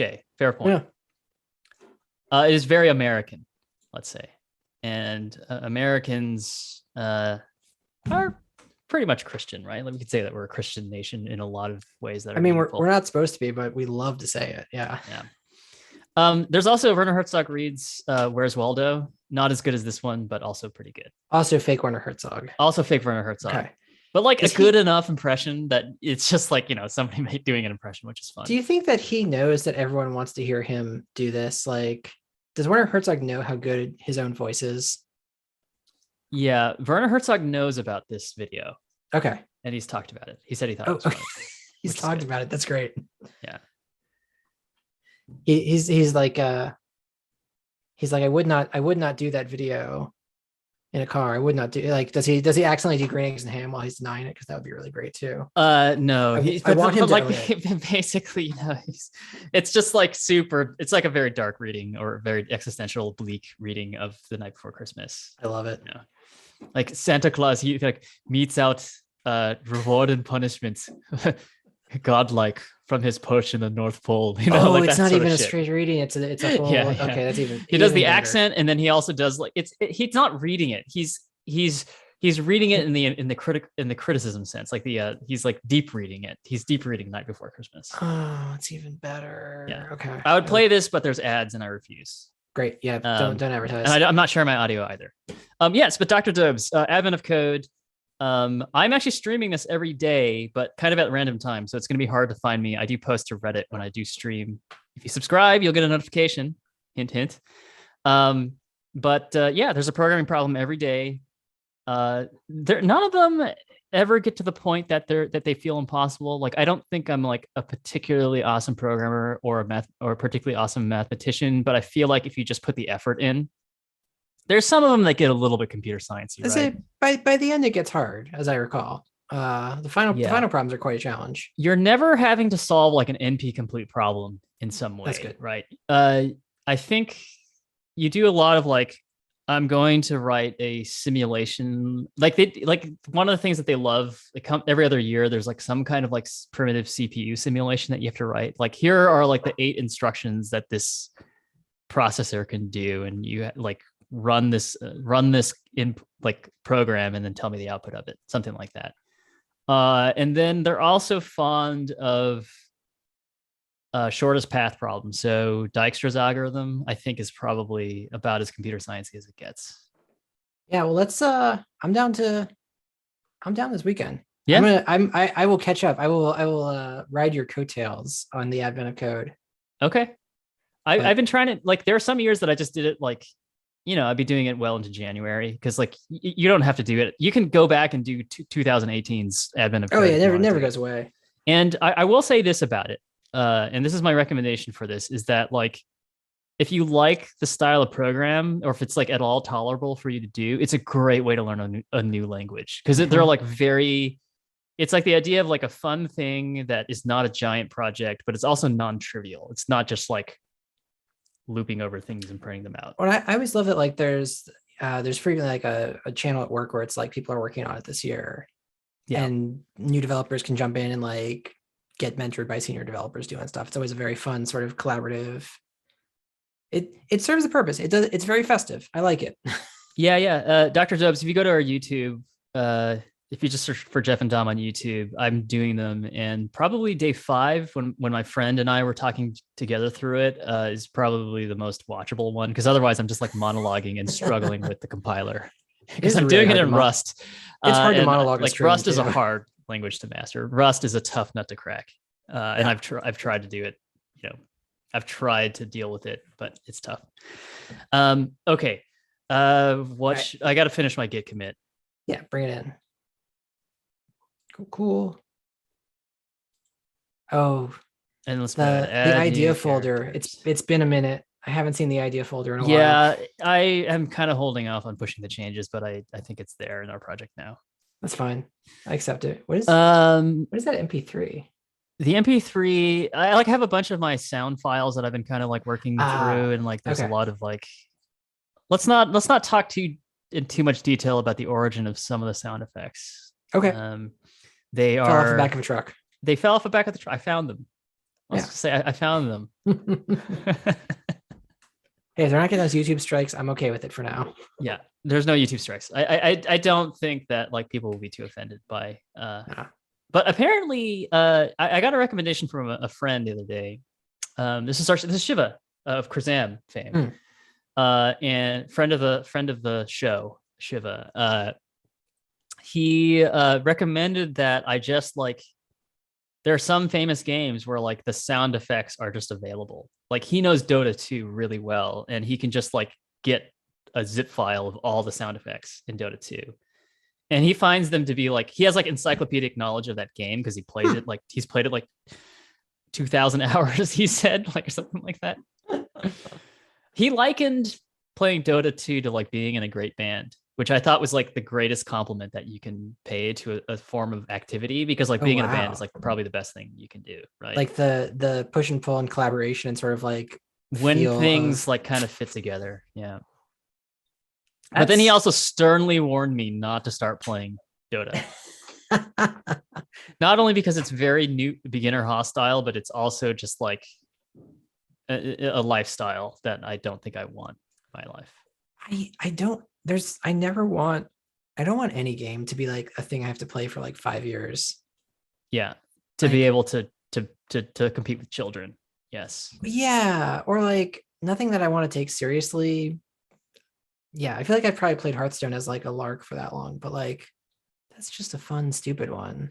I'm trying to think of the game that I've come close to playing for like 1,000 hours. Like Halo back in the day, or Destiny, some of the maybe Destiny. Yeah. You're not a big first person guy because it makes you a little, but Destiny works. Destiny somehow did not make me dizzy. There's Cool. something about it's ultimately not that fast moving. It's not like Quake 2 or Counter-Strike where just like things like are just zooming by, you know? And there's also Destiny is mostly outdoors. I think that's actually the big thing is there isn't too many corridors to really fool my inner ear with. Gotcha. Yeah. What about like do you ever get stuck on Diablo? Diablo was a good one. I played a fair amount of Diablo. Although, did I tell you the story that Diablo 2 is the game that ruined video games for me for like 10 years? Oh no. Because like I was Diablo 2 is like, Grind for is me, hack, at least yeah. the original grind, right? It is very grindy because you're trying to get the one item, you know? Was it Stone of Jordan or something? I forget. I don't know what it was. Which is funny because I played Diablo 3 with my brother on PS4 and I felt like it was too easy. It was like too easy. Like you like get equipment and then you like you threw it away. You get a better thing in like 5 minutes. Whereas Diablo 2 was like very much this like, let me reel you in a little bit, you know, let me but so Diablo 2, I remember grinding and then I was like, you know what, fuck it. I'm just gonna like edit my character because I just don't want to like grind and I just want to see what this looks like. And then I did that. And then it was like I could see the Matrix suddenly. I was like, oh my God, this game is just a spreadsheet. Which is actually, you know, I think an unfair criticism because like every game is a spreadsheet. It's just a table of data that's being updated algorithmically. But somehow the suspension of disbelief just completely went away with Diablo 2. And then I was like, every game is like this. And then I honestly, I got interested in like music at that time. I was like, I felt like I had a very Puritan to bring it to continue on the Christian and American theme. I had a very sort of puritanical attitude towards video games. I used to as well. And it's sort of like now I'm just like, oh, you know what? This is fun. My parents would only let me play video games on the weekends when I was growing up. And I think that was actually a good service to me. It gave me like a healthy. I say my parents fucked me up then. Okay. Did you play video games all the time? Not all the time, but like I always had a computer or something. And it was like, yeah, I don't think they sort of knew how or when to stop me, but it was fine. It was great because like I was just like noodling away on weird computer shit all the time and it was wonderful. Yeah. Now I think I have a healthy attitude. I'll like get really sniped by like one game or another, but then some weeks I just won't play at all because there's just nothing that has my attention. Speaking of which, I look forward to shutting down the company when the new Horizon comes out for you. Oh. The new Horizon, I think Fire Emblem Three Houses was like the last game that I was like, I never played that. I beat Everyone twice, and I played for like 100 hours each time. I was just say, I know that's like one of the very long ones, and I never got into it, but I recall so many friends just being like, "This was the gameplay is moronic. It's just the stupidest, easiest game." And like, was the story good? What got you for 100 yeah, hours? because it's got like a dating simulator in it, and so it's got that kind of like tight. You do stuff in the game, but to get more gold, and you can buy the gifts. You can do certain things on certain days, and you give the gifts to the people, and they get to know them as little cutscenes, and everything is voice acted, and the voice acting is great. Oh, everything is okay. That's fancy. And it's like light anime. It's like light anime, but like it has enough of a Western sensibility that I don't get annoyed by all the non sequitur that anime normally has. I really like. I don't know what's so compelling about the like social simulator, but it just is such a great mechanic. It's basically like, I think it's the closest we have to sort of player driven storytelling because you get to choose sort of which stories you want to follow and are important to you. Yeah, and like Fire Emblem doesn't really have that many like choices per se. There's just like a lot of things you can like, a lot of rocks you can turn over and look at what's underneath, right? Nice. It's got a ton of those.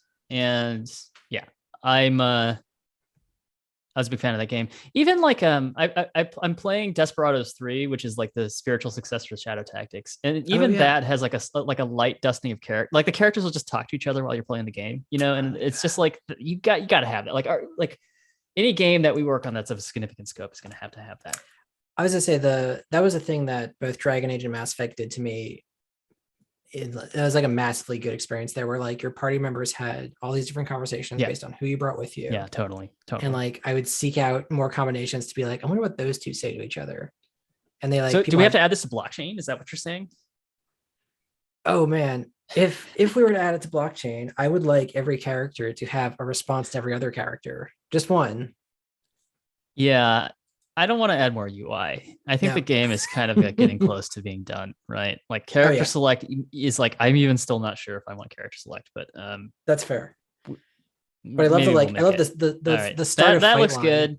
Yeah. Let's see. All right, yeah, Oh, I yeah, like that's way that. better. Yeah. Yeah, yeah. Wait, And now he's like he's good, and he's kind of like snarkily smirking at you. Let me wipe that off your face, I want to see Hunter. the jump kick again or the crouch kick. Okay, no. I was trying to see if it was clipped, but actually it's just that his entire sprite is above the line, which is nice. Yeah, It's great. I love it. yep. Roller Girl we haven't seen yet. We have not seen Roller Girl. Yeah. Where is this game manager? It's a bad place for it. Whatever. Nor Ninja. I don't think we've seen Ninja at all either. I think Ninja came first, and he was like very uncontroversial to everybody. I thought that was Dragon. We'll do Did we both. do Ninja? Am I think we tripping? did Ninja. Okay. But Oh, it's because it played through when you did it randomly. And we actually did see it. I'm sorry. Yep. yeah, Ninja was like the first one we saw when he came up randomly, but we'll see him again here, and I'll have to beat him too. Yeah, he has very straightforward animations. I'd say he's like his sprite is like well suited for this. Oh, he's got the quick Yep. little elbow, and then he's got this like little charge attack here. No, The that's charge right. doesn't That's right. really read. I don't know. I don't know what to do about that. Mm. I can find a different thing in the sprite sheet. The charge doesn't really read. Are Okay, you into it? I kind of like it. Yeah. Okay, I can try to beat him now. If I can do a Oh, with Dominic one the Karate health here. left too. That is Yeah, that is exactly. This is the way to play the game, right? We should actually have a mode where you only have one health. Oh, I died. You want another mode? We can add another mode. Endless Plus. Did you Where see you have one health? There was I'll try to find this. There was a great list of like I think fun one indie health is really games. compelling. I think that's a really compelling game mode. We should do that. Yeah. Is it one health endless or one health campaign or One both? health endless. Okay.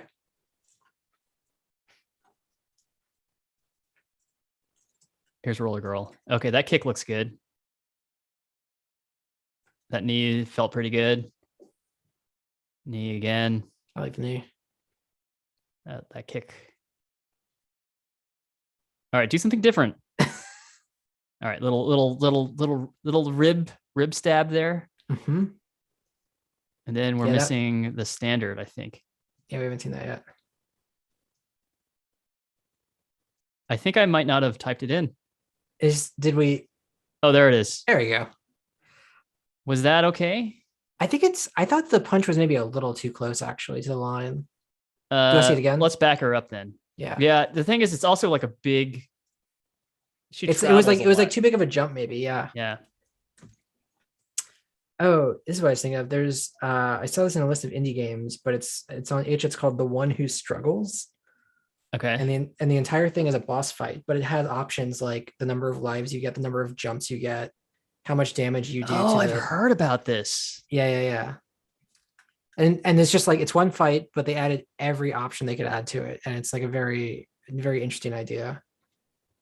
Oh yeah, I think this actually got some press, right? I saw it in a list of like cool indie games to check out. Yeah. Yeah. This is week 1. I don't know if this is representative. I couldn't tell you. Oh, or is this is the developer? Is it not? As a developer, yeah, but the itch page is down there. I think you hit the devlog page somehow, or release announcements. Itch page. Yeah. The One Who Struggles. Let's take a look at this. Okay, so it's still kind of like that. Yeah. Mm-hmm. Is this is almost Pico 8, but I don't think it is. I think Pico 8 would have to be a smaller. Yeah. Pico 8 has a lower resolution for the fantasy console. Oh, okay. Yeah. This is a very VVV Terry Kavanagh feel to me, though. Yeah, I know what you mean. Terry Kavanagh has this interesting music creation tool. Oh yeah, I haven't played with. I gotta It's wonder called because like, Bosca. What is this, like Gaelic? holy shit, And it's like a mod tracker style. this is Actually, it's wild. not a mod tracker. This is actually like straight up piano roll, right? Hmm. Um, Is but this what is this what he composes in? Because that's amazing. yeah, I think it might be. It's designed for beginners. It takes less than 5 minutes to learn.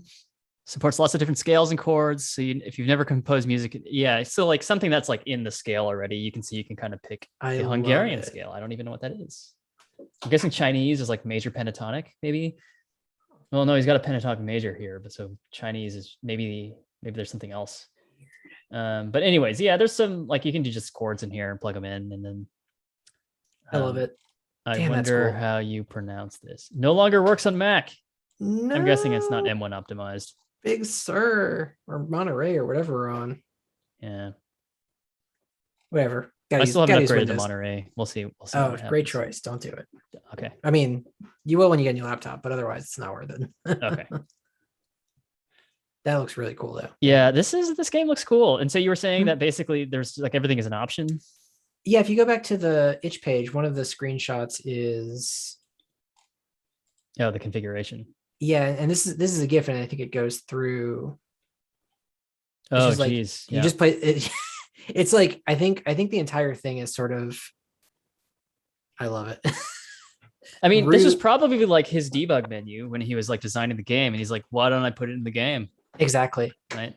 Yeah, I kind of like that the replayability of the game is actually like the addition of options that make it a different game. Because I mean, we've got that, right? We've got this prefab in here, which I don't think the prefab is the right place. Do you think a scriptable object is like where this could go? I think a scriptable object would be the correct thing for that. Yeah, because Um, you only want one instance of it, and you want it to. How do you affect access scriptable object from code again? Do you drag it into you have a reference to it in whatever Yep. Okay, so we'd just put it in the game manager and we'd have like a Yeah. setting scriptable object. Okay, yeah, this is probably the fact that it's a prefab is weird. But yeah, we've got this. We just put it in the game. Nice. I really feel like there should be like endless. What would we call the endless mode with one hit point? I think it just has to have its own name. Is it let's see, there's I'm getting sound effects Iron here. Man. I gotta close these windows. Oh yeah, totally. Yeah. Iron Man's a good one. Iron person. Excuse me. Iron Punishment, X. punishment. Iron with an X instead of an O. Yeah, I don't go for that.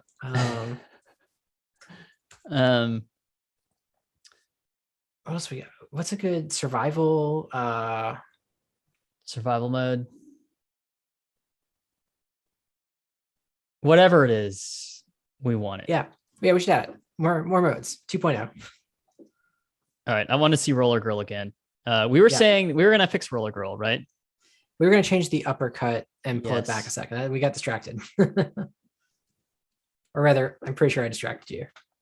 You know what? Who can Good. say? It's a good Really? noise thing. Oh yeah, that's way at the front of the sprite. Yep. Yeah, I think I just like tucked her way up. As before, I think I'm gonna grab the charge. Yeah, I think that's right. To sort of align it with we're in C. Yeah. Charge is kind of wimpy. It's basically like I kind of arbitrarily picked it. Huh. Is there a different charge? Her sprite sheet. Why don't we just dig that out? Cool. Yeah. Hold on. I think I was trying to get a little bit clever with this one because I like the uppercut. I just like dragon punches. I'm big into dragon punch.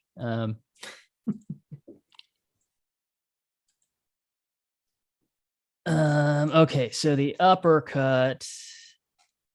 Normally, I can find the charge sprite nearby the thing that I want, that the attack, but Yeah, because not I feel like always. they're usually. I kind of expect them to sort of be part of the same animation. Yeah, I sometimes I take there's the some uppercut. liberties though, right? Like Yeah. GM Spectre, apologies to your sprites, but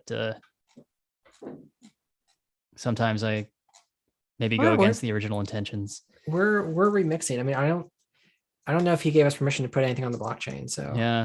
Is this uppercut better? it actually is a better uppercut. Yeah. Yeah.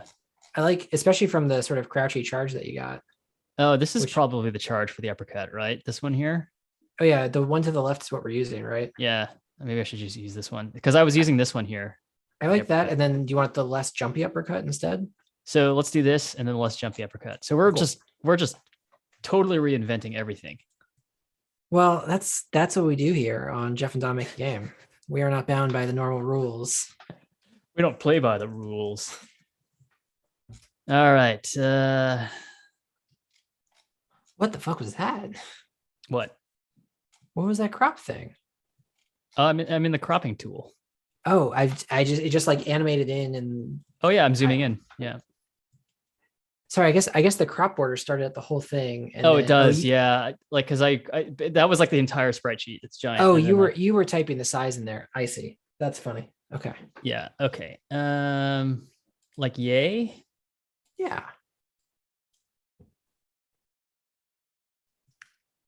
This is the taxi. Hmm.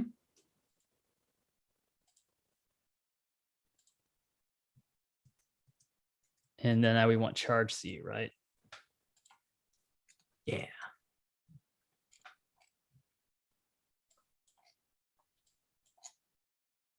This one here. Mhm. Nice. Yeah, I wonder how this guy did it. I wonder if he has like an automated thing for splitting these up, or if he just sort of like, Yeah. How are these arranged? The arrangement puzzles me, honestly. yeah, same.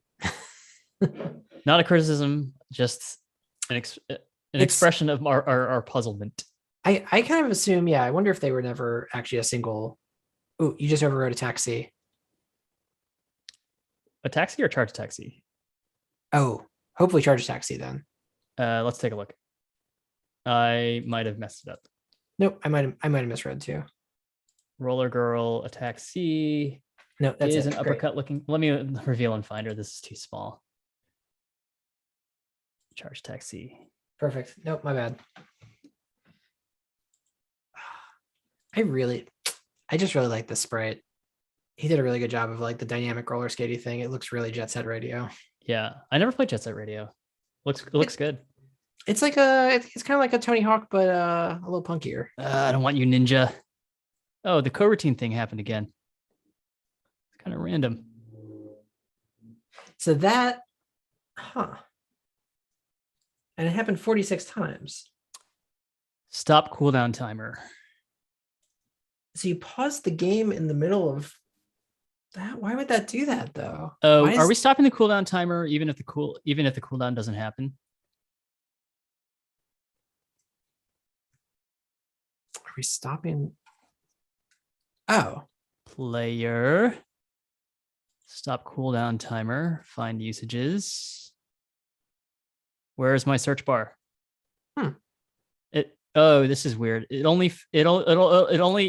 basically goes to the if there's only one usage, it it'll just just goes. jump straight there. This is the So only I usage. guess we're stopping the cooldown timer if you're ever hit, not if you're in. Yeah. Okay. Beautiful. Bug fixed. Now that being said, let's get rid of that ninja. I don't want him.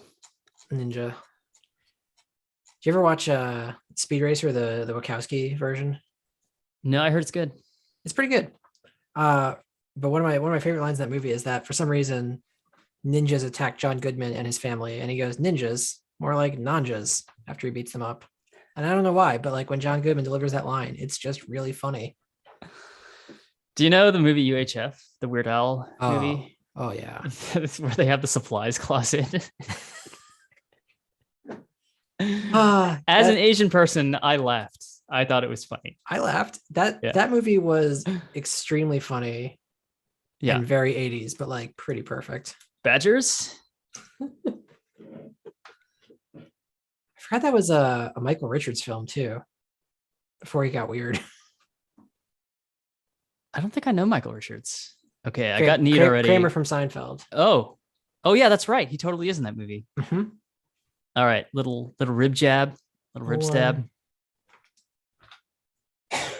Ooh, that uppercut. I think it needs to scoot forward a little bit more. I'll see it again.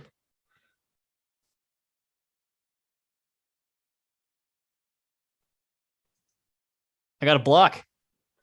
Keep practicing. I gotta Never keep never practicing. forget to block. I forgot to block. That's the kick. I should just have her do the one thing.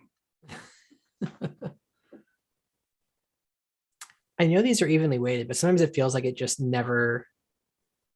It feels like it chains them together in like an intelligent way, even though I know this is totally random. It's like the one that you want is just not going to happen. Yeah. Like right now, it's actually kind of insane.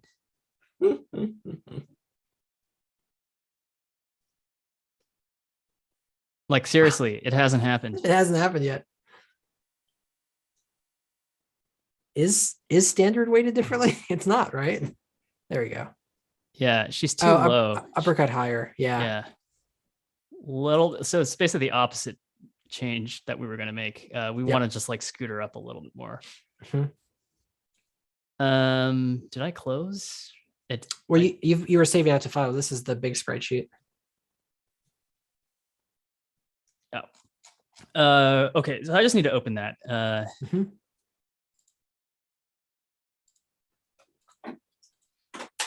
Well, all we did was modify pings today, which is totally fine. I think it was fun and talked about the blockchain a lot. We did talk about the blockchain. Always happy to talk about the blockchain. Quite a bit. I've just, I follow some celebrity accounts because I've been a fan, but every time one of them, I select anything right now. And say every time a celebrity account I follow starts posting about their new NFT, I just unfollow them now. Today was Tony Hawk, and I was really disappointed because I love Tony Hawk's Twitter. Yeah, is he funny? He's hilarious. He's something a really funny dude. I moved up and forward. We'll see. Up and forward. Let's do it. Yeah. I just like once people start doing the like NFT shilling on their thing, I just can't follow anymore. That's too bad. So Roller Girl attack C is her slow attack. Let me actually show you how it's weighted.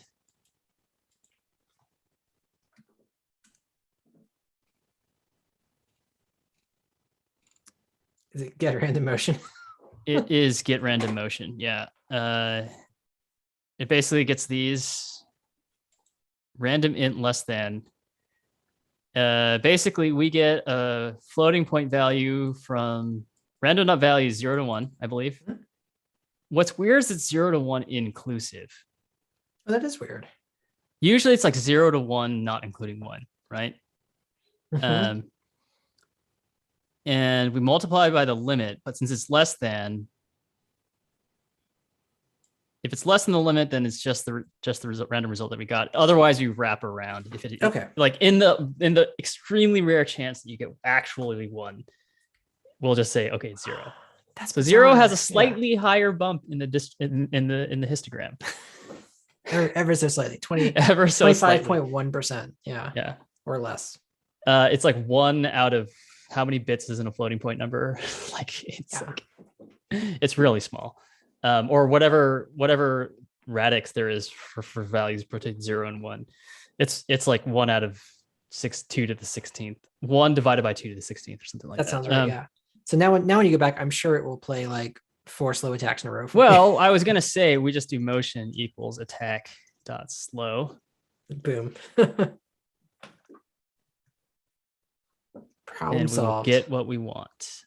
That I have a hard time selecting Unity out of the quick switcher because it's dark. Oh, we talked about this before, right? Like the icon is black. Well, the Unity versus Unity Hub icon is this is Unity Hub, but Unity has a black background. And this is Unity, but it has a gray background. This is the whole like Safari tabs thing where it's like, which tab is active, which tab's not active. They're just color swaps of each other. You can never tell. All right, Roller Girl, give us what you got. Okay, yeah, this is pretty cool. That's perfect. Yeah. This is great. Her sprite's good. Yeah. I like her knee pads. Yeah, she came to this fight prepared for safety. It's great. Yes, exactly. Never forget to wear your knee pads. Never forget to wear safety equipment. We can take literally any phrase we want and make it NFT now. Thanks to wow, why did she kick right there? What the Isn't fuck? That mysterious? Was that one? No. Okay, I have questions. I have major questions. Keep it going. Keep it going.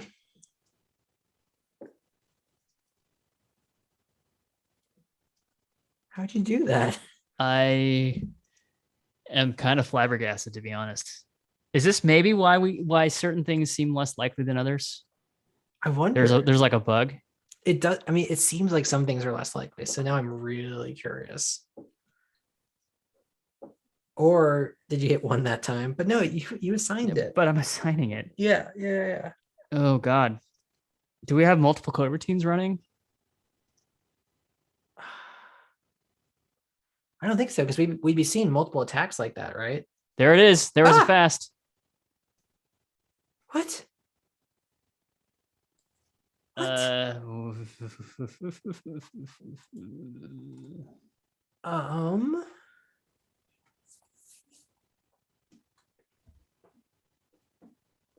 Determine the next. Oh. It was When it was we- always it was always It was the the first first attack. one. It was always the first one. Okay. Oh, dude. Great. It's like the laws of physics. Okay. Well, that being said, we have reached the end of the road for this evening. Let me fix this. Bring back our sweet characters. Exactly. And we got to add them to the regular game, but that's maybe something I can work on. We'll get there. Yeah, we can level design these. Yep. So they have to be as hard, but no harder than, or they can't be harder than the wrestler. Mm-hmm. The wrestler actually throws everybody off because he does all those like slow attacks and people hate them. That's what I wanted to do, and I love it. Yeah. I actually think it's funny because he kind of goes, it's really funny. Totally unintentional, but I think it's hilarious. I am a big fan of that one. Yeah. Okay, that's that. That was a that bug looks fix, good. was it not? Yeah. Did that go from tabs to spaces or spaces to tabs? It did. I'm sorry about that. That was definitely my change. What does the writer prefer? Tabs? It just had that by default, and then I was like, whatever, that's fine. Okay. But editor config now. But the thing is that editor config should be agnostic to writer and VS Code. So your thing should now be using tabs. But I think what it is VS Code also has this thing where it tries to auto detect. And it like takes the current file and won't fuck with it. Yeah. Yeah. Okay. It should fuck with it. It should. Please, VS Code. Okay. That's what an auto formatter is supposed to do. Yeah, and our editor config is now a travesty. It's just like, look at this thing. It's just like this incredible. Oh goodness. Okay. Yeah. What have I run? Because previously it was just kind of this. Yep. and then maybe some like, you want to use KNR style for the braces rather than BSD style, all that kind of stuff. I wonder if VS Code is even making it through this. Oh, this is what we had. This is what we had originally. This stuff. I'll tell you what though, this is pretty dope. Writer is good and it's fast now that it's on M1. Now that's M1 accelerated, and it's a little bit of an adjustment period, but I think you'll like it, especially that it has like VS Code hotkeys, which is great. Is that by default or is that in our? You can choose. I think there's like a way to choose. Okay, Bella, that's great. Yeah. Okay, 30-day trial. Speaking of Italian, I'm going to make this. spaghetti tonight. I'm hungry for spaghetti. Oh, hell yeah. Spaghetti is a great choice. Stage. If my version of avocado toast, like my millennial indulgence, is a $10 jar of pasta sauce. Ooh, yeah. I like that. It is from Italy. And I also buy the pasta that is the same brand as the pasta sauce. And you know what? I get 3 meals. I get 6 meals out of 1 jar because it's like I cook for me and my partner, and we get 3 different pasta meals out of that. So actually, $10 for that sauce is not that much, I think. That's not bad at all. Yeah. Yeah. And good pasta sauce. And it's good fucking sauce. It's all right. You really can't argue with that. But I have a question, and I'm going to troll you. Yeah. Is your pasta sauce on the blockchain? Is there a pasta sauce on the blockchain? Sorry, there was a I saw this on Twitter today, but there was pasta that was blockchain verified. Blockchain certified spaghetti is as dumb as you might think. Just as long as you tell me it's not this brand, I'm fine. Is this a supply chain thing? Yeah. Wait, but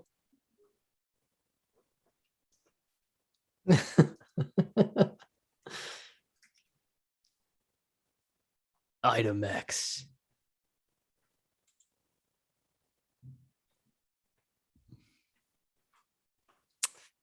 It is so hard to tell which of these things are serious. Wow, I love how all their text fucking floated into the page. You know, I will say this for chain.com. We had the best fucking product design. Still do. by a dramatic margin in all of the crypto space. Really, really true. Yeah. We had taste. Yeah. We still have taste. Devin and Adam, man. Those two know how to, yeah. They really had quite a good taste. Every time I go to chain.com now, I'm just like a little heartbroken because someone is clearly just stealing our shit. They still have that trailer, like every day money changes hands. Do you remember that? Ah, I remember it so well. I think Devin was able to recite it by heart. It was really funny. He would just start saying out loud in the middle of the office. Anyway, silly. Okay. Yeah, you brought up pasta. I just needed to. All right. I do not have blockchain verified pasta. Spread the pain. I'm sorry. And you know what? That's all for the better. This quitting could be coming from anywhere. Yes. No more blockchain for me tonight. I'm so sorry. I feel like I'm on a tear for some reason. What did we actually change? Just endless mode tweaks. Endless mode tweaks. Characters. More characters. We had the characters. Oh no, wait. For some reason, I committed the comment out. Oh, endless mode. Endless characters. Yeah. It's a bit of an exaggeration, but it's a good commit message. No, I think you should fluff the truth a little bit in your commit messages. People don't pay that close of attention, you know. It's sort of the endless breadsticks situation of characters. Yeah, they end eventually. It is true. It is true that there's no such thing as a free lunch.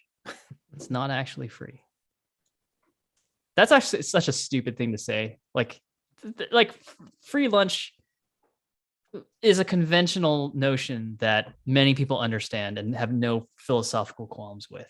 We don't need to examine lunch does not have to be like an examination into the alienation of labor is basically what I'm saying. Let me close with that. That's a good one to close on. All right. I'm gonna, if I can, figure out how to turn off remote desktop into the stream. All right. Well, thanks a lot, Twitch. This was great. I'm going to listen to Time to Say Goodbye while I make my coffee tomorrow morning, and it's going to be wonderful. I will send you the link. Oh, I got it in my I feel like I poisoned you. I should have just put it in front of you and said, what'd you think about this? No, it's good. Without saying anything. It's going to be great. Okay. That podcast is great, but this episode, be prepared to be triggered. Okay. I'm ready. It can happen. Okay. Take care, Tom. Right. Take care, everybody on the stream. Thanks for stopping by the chat. And do Advent of Code.